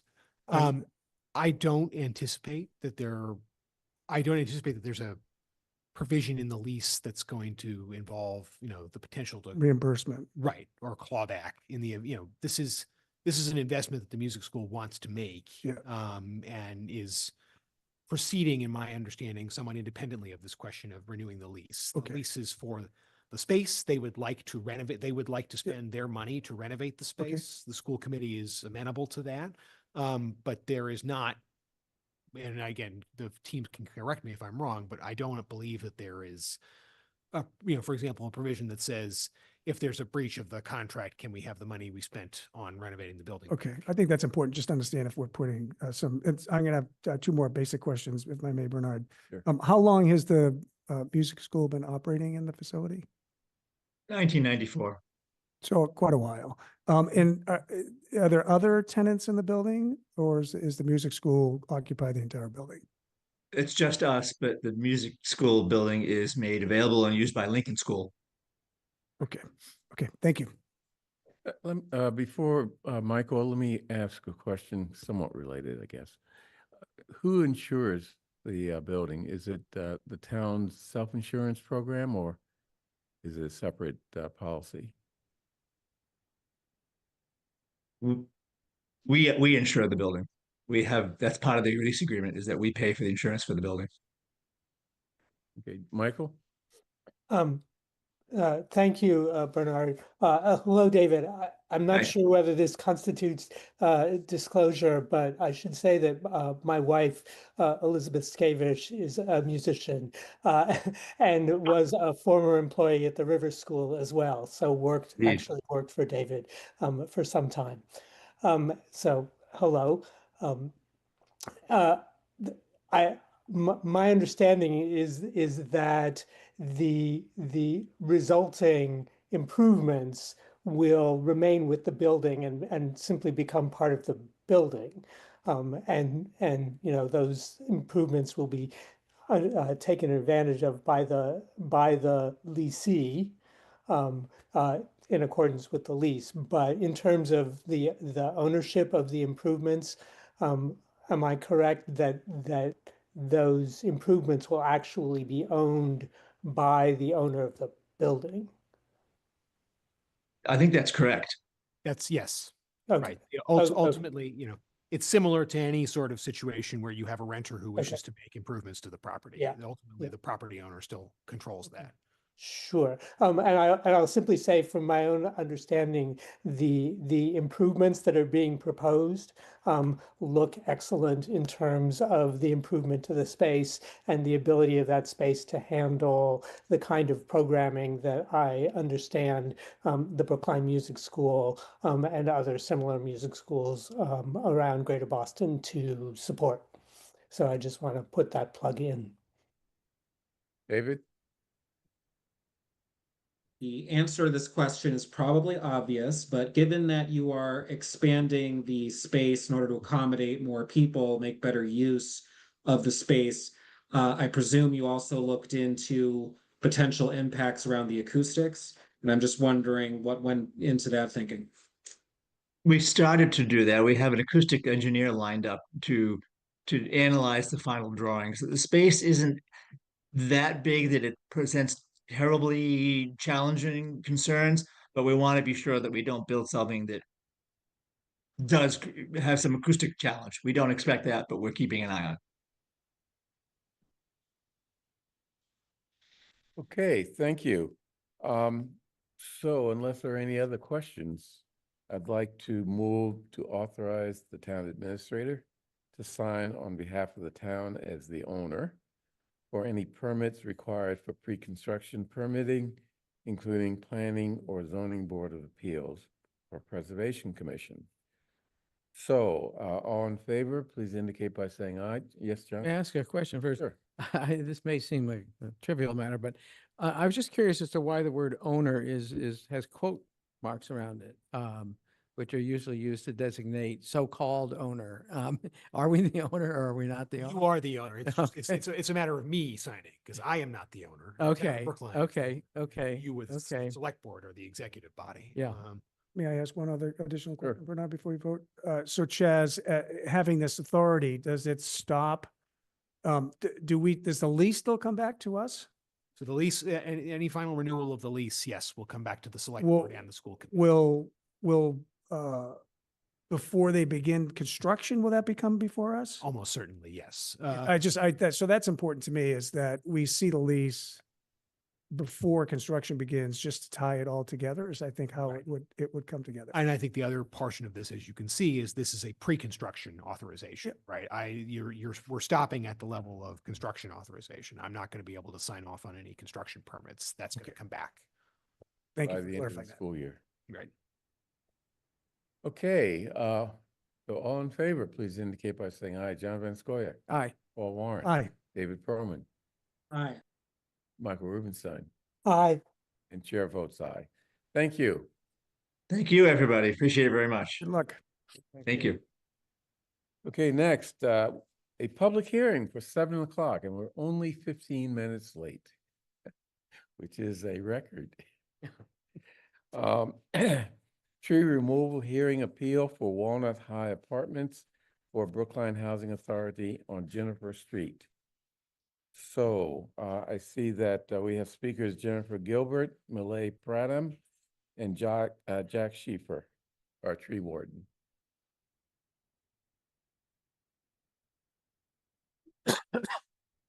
Oh, you snuck in. Shall I begin? Proceed, yes. Okay, thank you so much. Jennifer DePazzo Gilbert here this evening on behalf of the Brookline Housing Authority. Here with me this evening in person is Ben Stone, the Executive Director for the BHA. On with us virtually is Bridget Boyle, the Project Manager for the Brookline Housing Authority, along with Nick Burens, who is the Project Architect with Util Design. And we also have the Project Arborist Dave Ropes online. We're here before you as required by Mass General Laws, Chapter 87, which is the statute that sets forth the process to remove any public shade tree. In connection with this project to create 181 new units of 100% affordable apartments at its property at Walnut and High, there are 3 public shade trees on Juniper Street that the BHA seeks permission from this board to remove. And in replace of those 3, it intends to plant 5 shade trees on Juniper Street. It's an exciting project. It began many, many years ago in concept. The town has committed generously $7.5 million in funding towards the project. And in December of 2024, the planning board, after an extensive site plan review that included separate meetings with various departments, neighbors, residents, and stakeholders, site plan review was approved and the decision was filed, and then began the process to bring the construction documents forward. There have been many meetings on the site and inspection of these 3 particular trees on Juniper Street. 3 town arborists, Tom Brady, Peter Jutras, and Jack Schlepper, who's here with us this evening, agreed with the fact that a combination of the condition of those existing trees, that they are in decline, along with the associated work required for the project, which is to lower the grading, to allow the building to be fully accessible at the entryway, but also be fully accessible on the sidewalks. They've all concluded that these trees would not survive. BHA is proposing, as I said, to replace the 3 with 5 new on Juniper Street. And we've had many meetings with DPW, and I want to thank Millie, and also Liz Erdman is here from the Tree Planting Committee, and Jack for all their time on this. On June 5th, the Tree Planting Committee held a public hearing and voted to support the removal and replacement as proposed by BHA. But because there was opposition at that meeting, the statute then requires us to come to the select board to make the decision on tree removal. That's a procedural requirement in the statute. On December 12th, we went to the Brookline Commission on Disability, and they voted to recommend approval of the proposal, specifically in order to replace the sidewalks and make them fully ADA compliant. They are not now, and you'll see in a minute when I turn it over to the architect, you'll see what I'm talking about. It should be noted also that although the project is exempt from the new town tree bylaw, because it is 100% affordable, the BHA has gone to great lengths to meet the intent and purpose of that bylaw, and has expended considerable expense to meet the bylaw, at least with respect to the spirit and intent, by creating a beautiful landscape plan, and many, many green open spaces are proposed for the residents when the project is done. So they do have a robust landscape plan for their own property. I'd like to turn it over to Ben Stone to say a few words, and then you'll see a presentation from the architect, and we'll be available, of course, to answer any questions.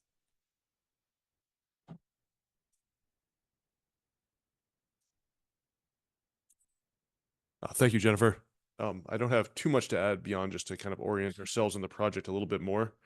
As Jennifer said, this project over 2 phases will replace 100 units built in the 1960s with 181 modern units. The first phase that we're talking about will replace 32 townhouse units that are not very accessible, particularly the 24 for the elderly, with 96 modern units for families, well, open to anybody, but including families. That'll be fully accessible, include accessible units, full visitability. They'll be passive house standard and have solar production on the roof, as well as adding on net to the tree canopy. The project is advancing very well. As Jennifer mentioned, seeded with $7.5 million from the town. This funding makes us much more competitive in competing for state funding. We were recently invited to submit a full application for HLC's funding round, and are hopeful of being funded in this summer, which would probably put us in construction hopefully early in 2027. The project is also at 70% construction documents, which means it's pretty far advanced in design. You'll hear a little bit from our design firm, Util, in a moment. So overall, we see this project as a very exciting one. In addition to the benefits for the future and current residents, we see it as an opportunity to provide a more welcoming entrance to Brookline along Route 9, as well as providing benefits to the neighbors and public, including in particular accessible improved sidewalks and an improved tree canopy overall. We thank the Tree Planting Committee and the Commission on Disability for their support And now I'd like to hand it over to Nick Burens from UTIL, who can discuss the work and this condition in more detail. Great. Thank you, Ben and Jennifer. I'll go ahead and share my screen now.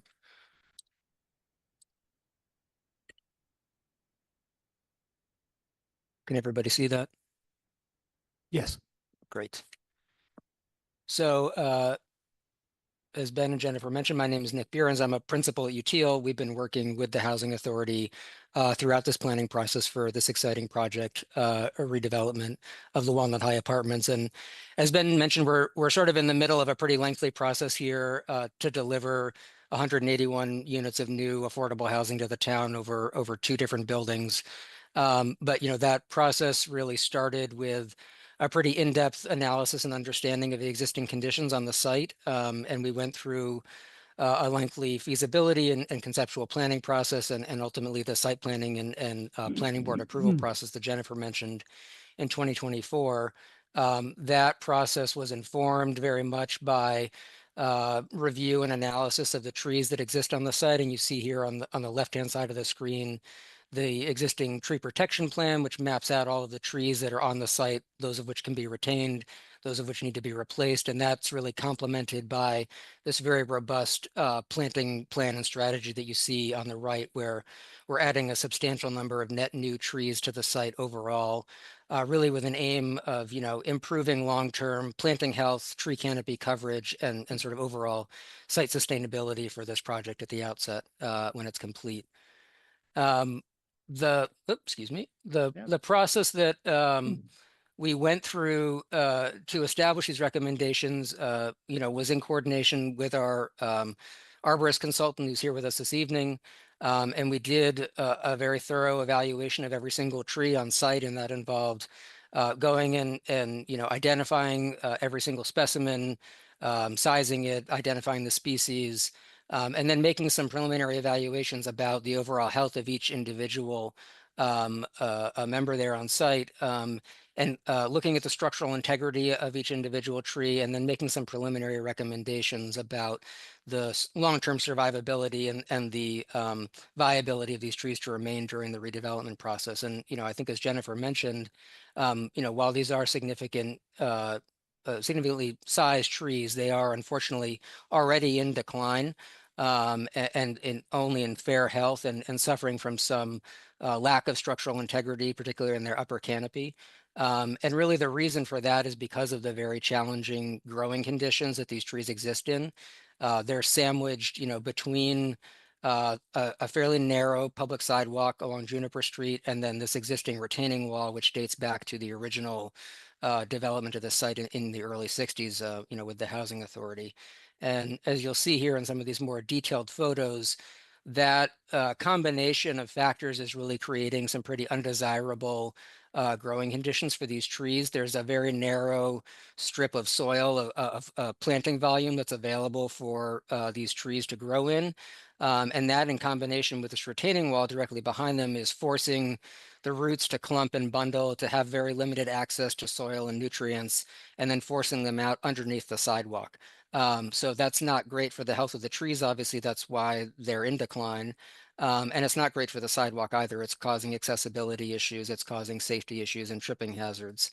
And additionally, the existence of the retaining wall itself, as Jennifer mentioned, is creating some pretty significant grading challenges and accessibility challenges, both for current residents on the site who need to navigate, stairs or complex ramps to get access to their apartments, as well as, its existence would be inhibiting future improvements to accessibility and visibility as part of this long-term redevelopment plan. It's for all those reasons why, we think that, this is an excellent opportunity to use this redevelopment project and the resources that the Housing Authority is devoting to the project to create a much more long-term sustainable planting strategy for the entire site and for this part of Juniper Street in particular, that's going to improve public accessibility. It's going to improve the long-term tree canopy coverage in this area and provide the most public benefit over the long term.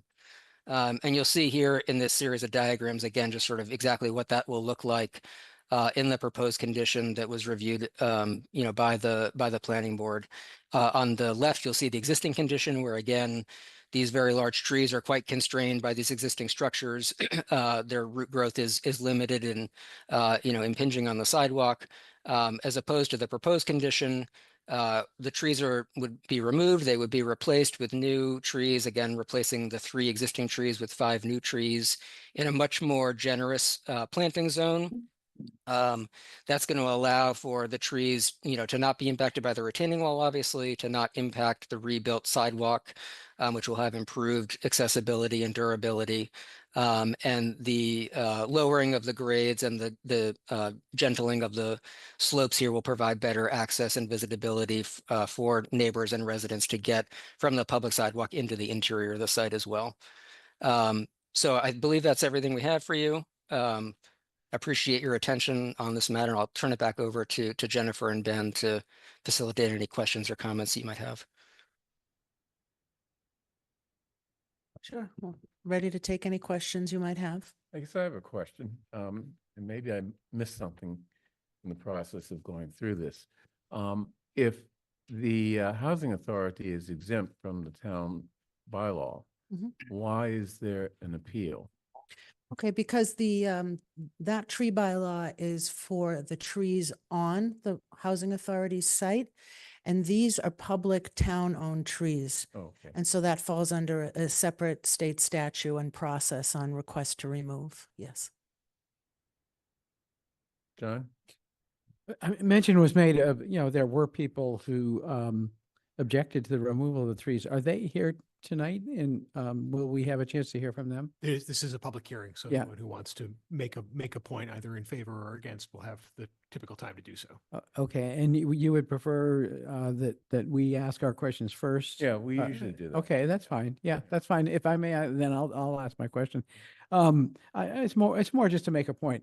I listened in on the hearing that resulted in the decision as described tonight, and yes, it was pretty clear that there are some people who, really, really value these trees, and I think we can understand why.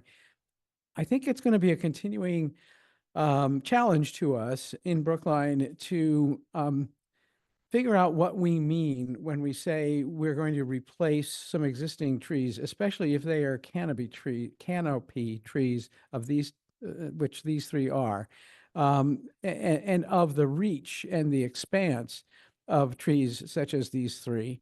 What does it mean to replace them? Are we actually going to plant a tree which is a future canopy tree, just like these? And if we are we inviting the same kinds of problems that maybe, we're facing tonight in terms of how much space do they need? Can they be planted in the spaces that we're used to creating in our sidewalks, right adjacent to our paved roads? And if we're not going to be planting canopy trees, then what kind of trees are we going to be planting? And will they, in fact, truly replace the canopy trees if, for example, they don't present as a canopy? So can we get a little guidance from the folks who have spoken as to 20 years from now, 30 years from now, what will the people who value these trees, what will they be seeing in the sidewalk where these trees once were? I can answer part of that. So a couple of things here. With the removal of the retaining wall, that will give the new 5 trees the opportunity to flourish. They are canopy trees, but they won't be restricted. They will also have structural soils will be added, which will allow the root system to grow. And as far as what they will look like in 20 years, I can't say, but maybe Jack or one of the town tree experts might want to address that. Okay. Sure. Jack? Oh, right. That's your cue. Good evening, everyone. Jack Schleifer, tree warden and urban forestry manager for the town.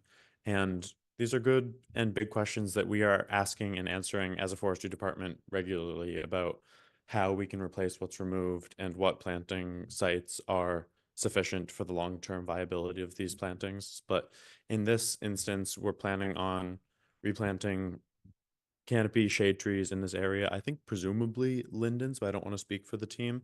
But I think as a town, when we have species that are succeeding like these, we'd love to replant the same species when and where we can, while also diversifying our forest and whatnot. But yes, we will be replanting canopy trees in 20 years with, you know, the right conditions. They could well look like the trees we have there now, which is And the these are goal. lindens. These are lindens, yeah. And so the thought is that they will be replaced with lindens. Yep, and with lindens in better growing conditions, because these are working with some really tough, tight conditions between that sidewalk and that retaining wall. So if that can be improved, it could be lovely long term. Okay, great.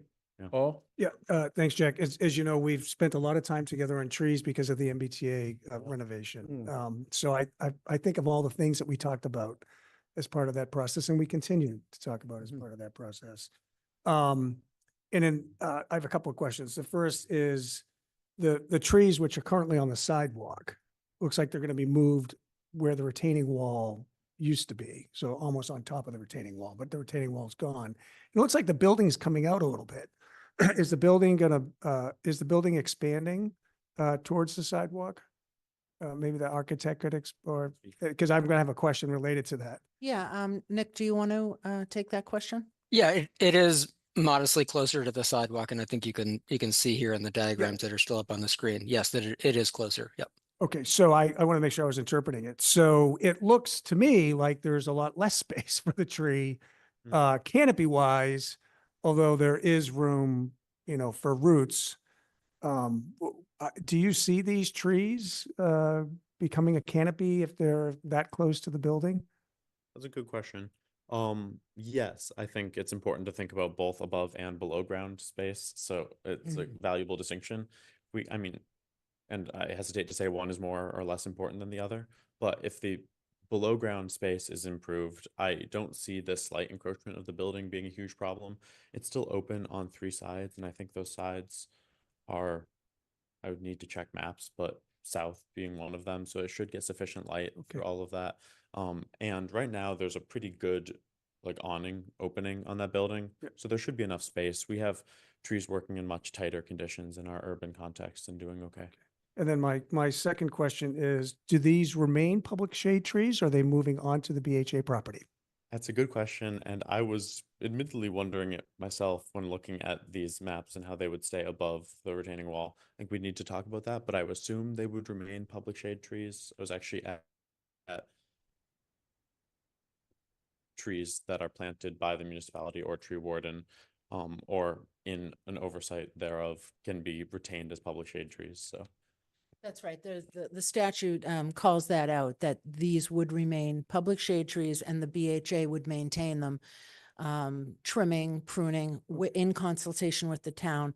And the exact location would also have to be approved by Jack and his team. Okay, and in the future, if these trees needed to come down, they would still need to go through the same process because it's a public shade. Correct, Okay, correct. and my last question for Jack, what's the caliper that we're replacing? These are pretty big trees. I don't know how as DBH is, but what's the DBH and what are we replacing them with?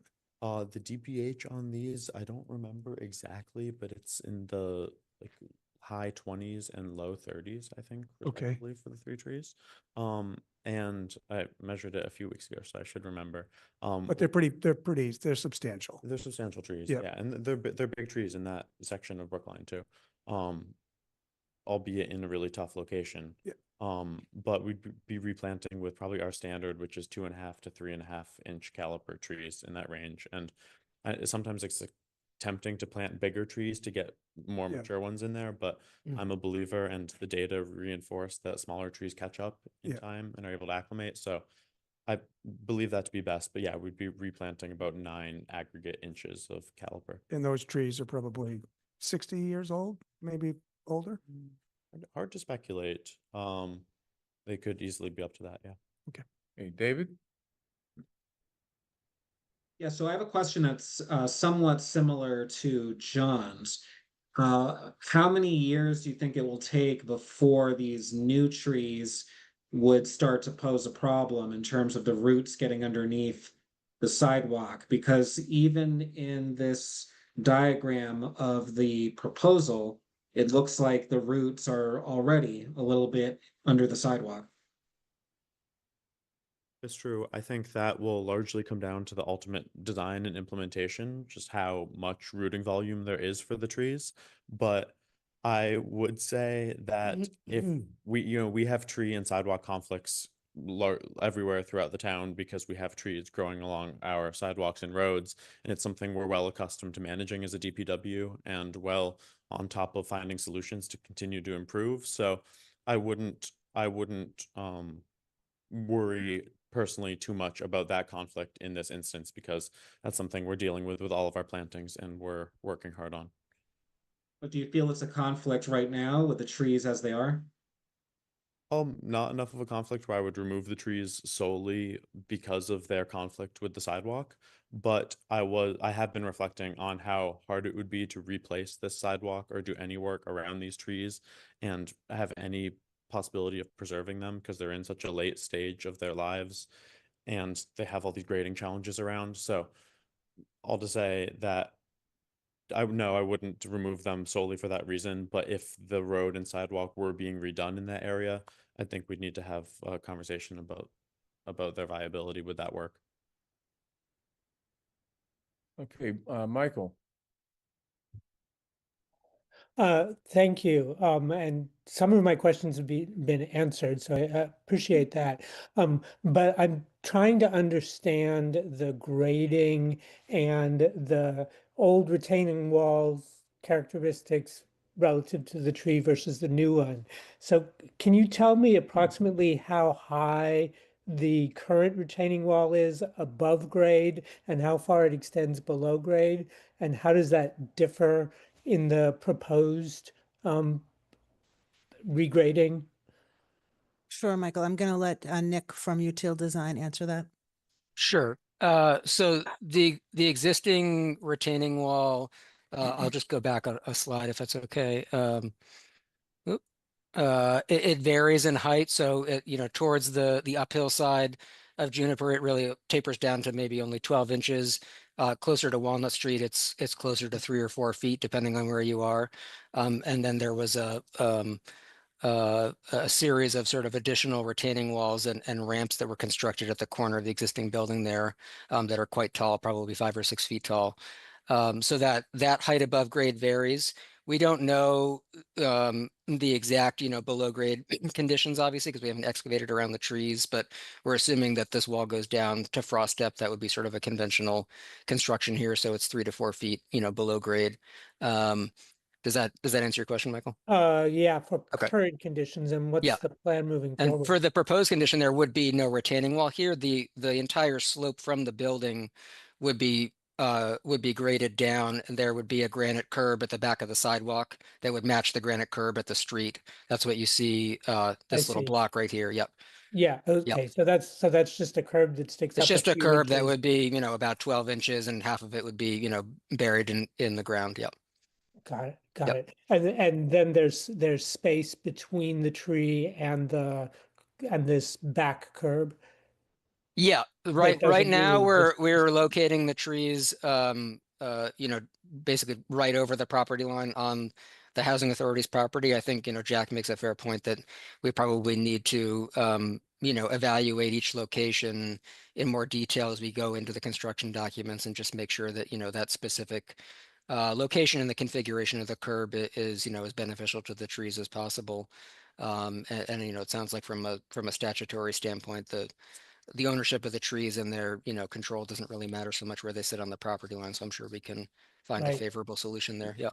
And it also looks like, and please confirm if I'm correct, that the actual slope of the grade behind the sidewalk is flatter in the proposed condition Yes, than exactly. Yes. Yes. Okay. And that's Okay. exactly what's enabling us to create better accessible paths, adjacent to the trees to get folks from Juniper Street and from Walnut Street up into the site and to the various building entrances that are proposed. Right now, if you're familiar with the site, there's a pretty significant retaining condition both along Walnut and along Juniper that is inhibiting travel and access there. Yeah. And are the stormwater impacts of that change in grade well understood?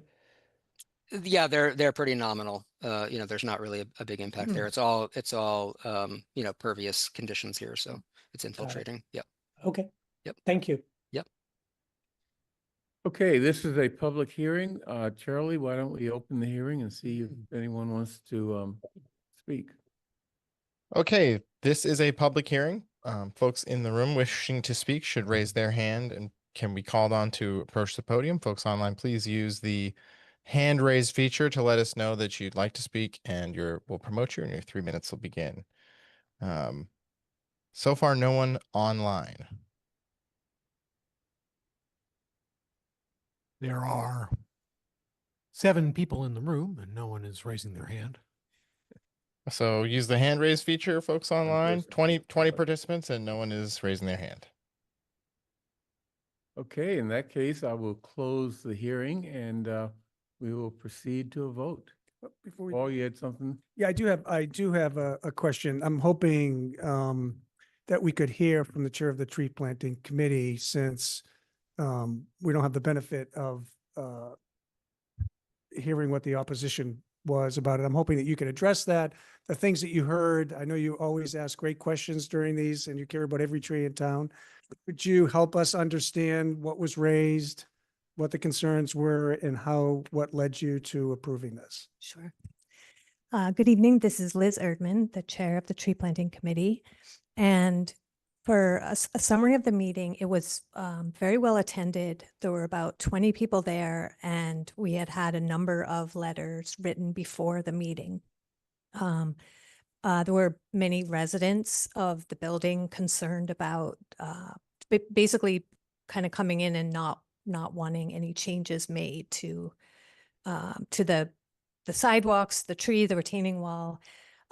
Jennifer and the team did a really good job answering questions and concerns from everybody there, including myself. I think the tree planting committee came in wondering, can these trees be saved? And we walked through the root situation, the condition of the trees, and that there really was no way to keep the trees, that they probably wouldn't live even without this project. It was a matter of time. Some of the questions from participants were like, can you move the sidewalk? Can you move the sidewalk 10 feet away and, kind of build it out? And then another point that people made is wanting to know when it was going to happen. Like, when are the trees coming down? When are the new trees going in?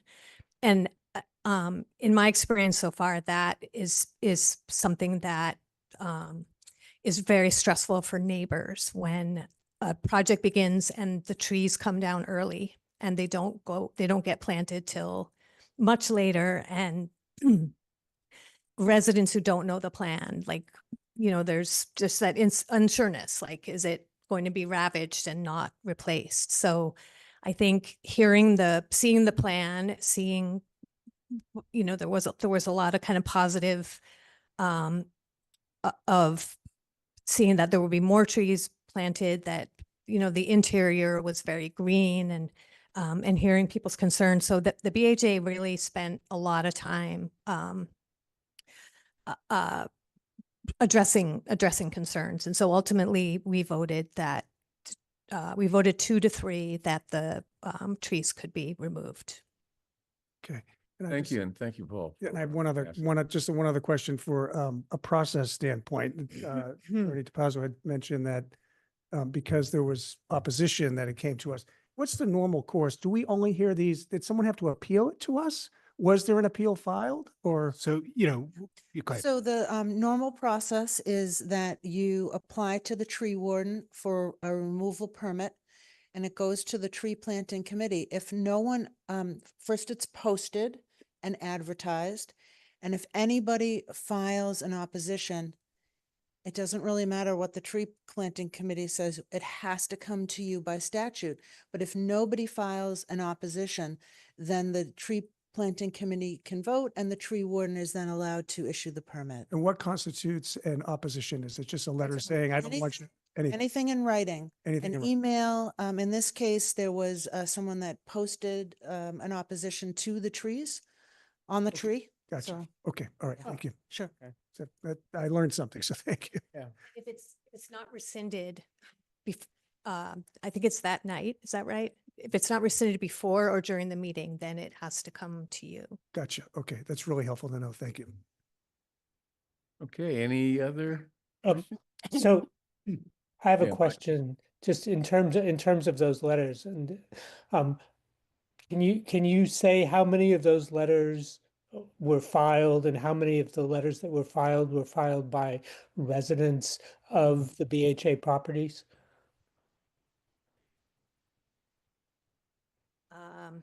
I don't think letters were filed that I remember by residents. Many of them came about a week before, and the Green Space Alliance, the Mothers Out Front, all wrote letters. I don't think the people who resided there who came had written letters. Okay, that's good. Okay, And those letters are in opposition to taking the tree down. right. Yes. Yeah, yeah.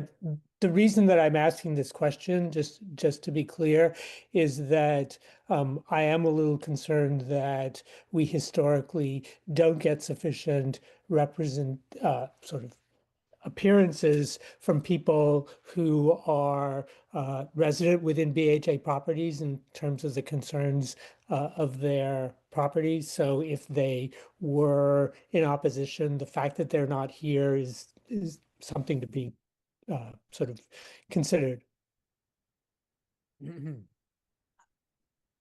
I do think the discussions seem to answer a lot of questions as to the viability of the trees during that meeting. So but I do think sometimes once people write, they don't write to say, I changed my mind. Okay, thank you. Okay, unless there are any other questions, I'd like to close the hearing and proceed to a vote. Is that okay?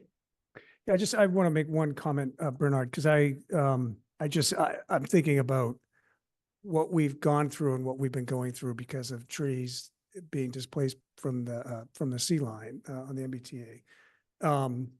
And it's telling, there's nobody here. I mean, that's usually, there is a pretty strong advocacy group that is, it's usually 2 or 3 groups come together, and they rightly so are very concerned about our tree canopy and protecting it and keeping it viable.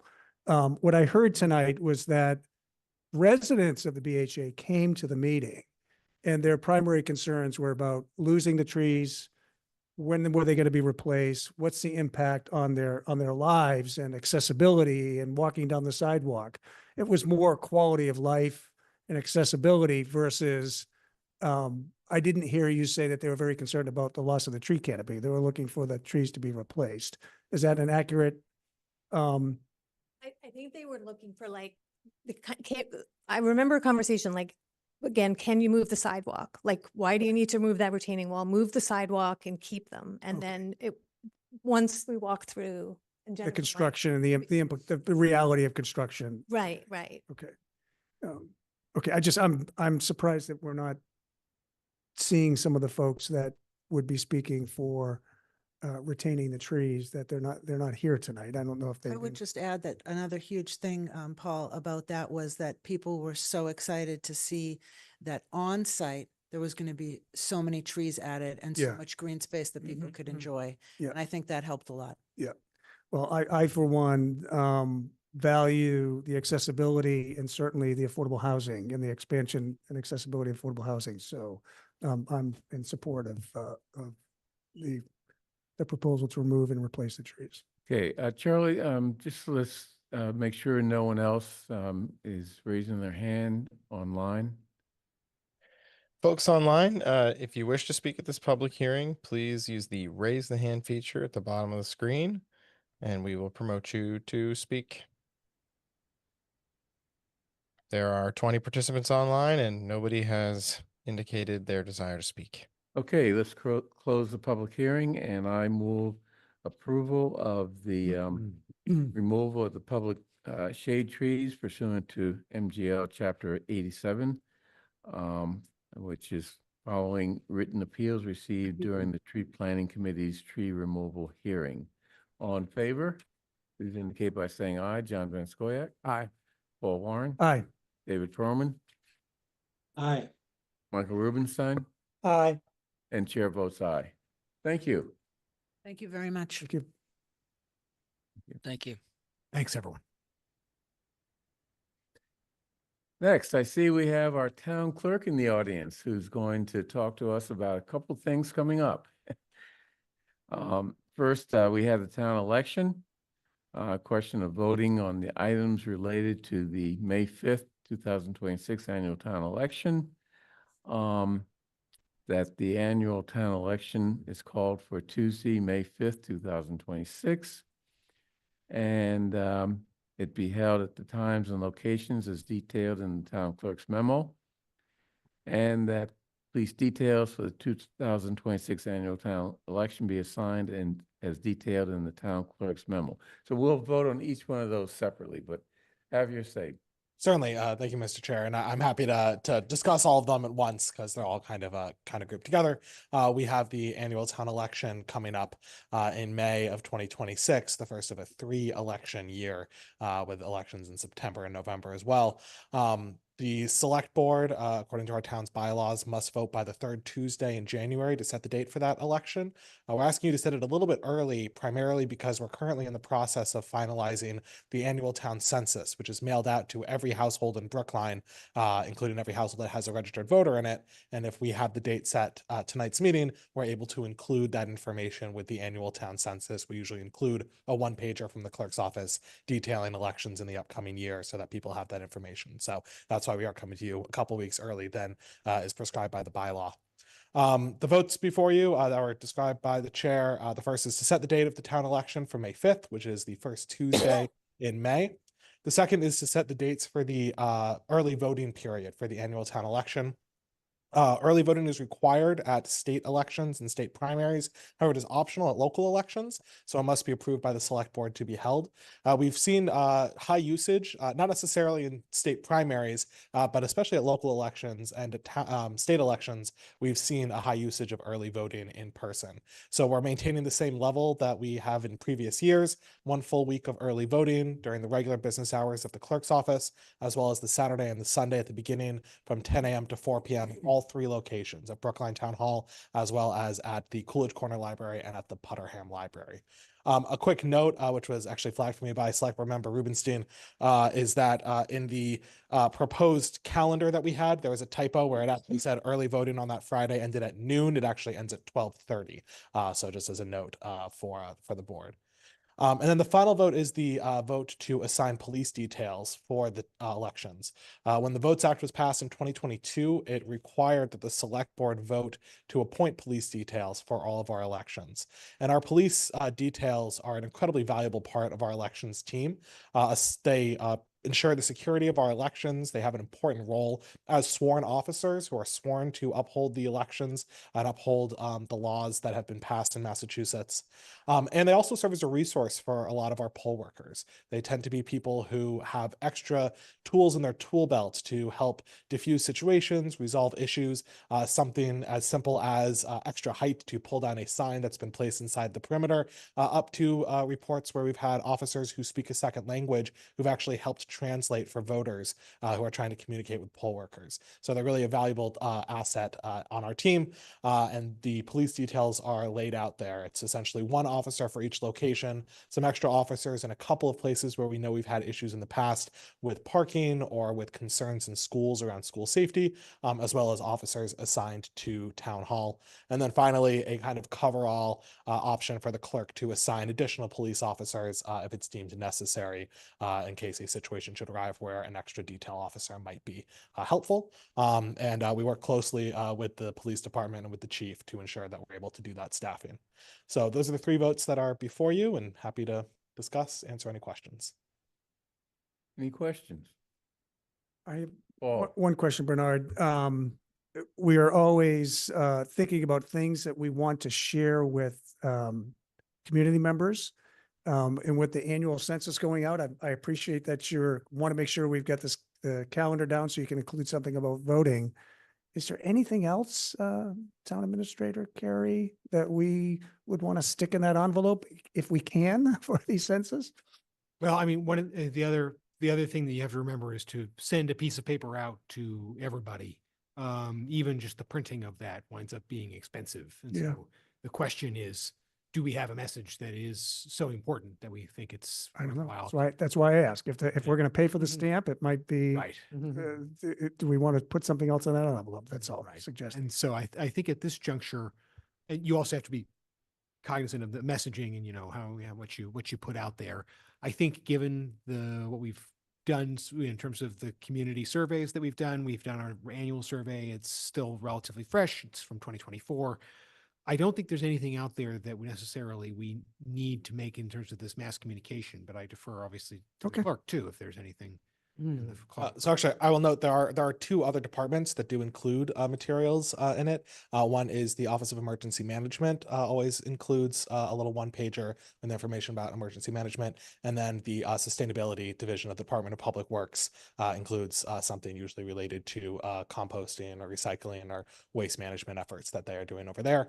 In prior years, the Planning Department did include in their one pager about the survey, which has also been helpful. As the town administrator says, there's a cost. There's essentially a getting a thick envelope. a 3-sheet limit on the envelope is what we're able to accommodate. After that, then the cost starts going up fairly considerably. Michael. Yeah, thank you very much. My name is Michael Rubenstein, not Rubenstein. But I assume that the emergency. Michael? No, I'm sorry. Oh, sorry. I'm sorry.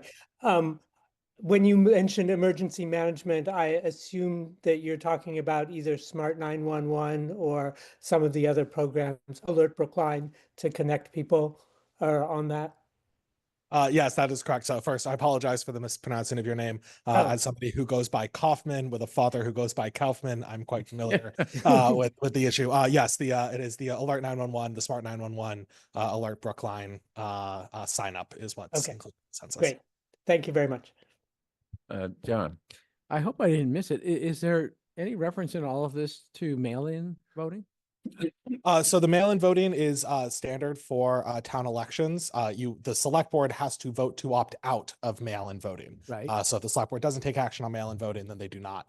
We will be coming to the select board probably in February once we have the numbers for the cost of doing those postcards that are sent out. Those postcards are done every year by the state for state elections, but to do them locally, those have to be paid for by us. We just haven't yet gotten the estimates from the printer. So that'll be a later one. But in terms of authorizing vote by mail, vote by mail is authorized unless the select board votes otherwise. And are those dates known? I mean, are they set up? Are they sort of baked in? In terms of when ballots are available, Yeah. it is tied to when the ballot actually closes, which is 35 days before the election. That is the deadline for the board to submit ballot questions and the deadline for candidates to withdraw. So that is what then actually sets the ballot, and then it goes to the printer from there. So we usually end up getting the ballots in the first or second week of April. Yeah. Okay. Okay, you're setting the election date for May 5th. Just so no one thinks we overlook this, we do have an option of setting it at a later date. So any question or comments from the select board on that issue? Okay, good. Okay, let's start voting.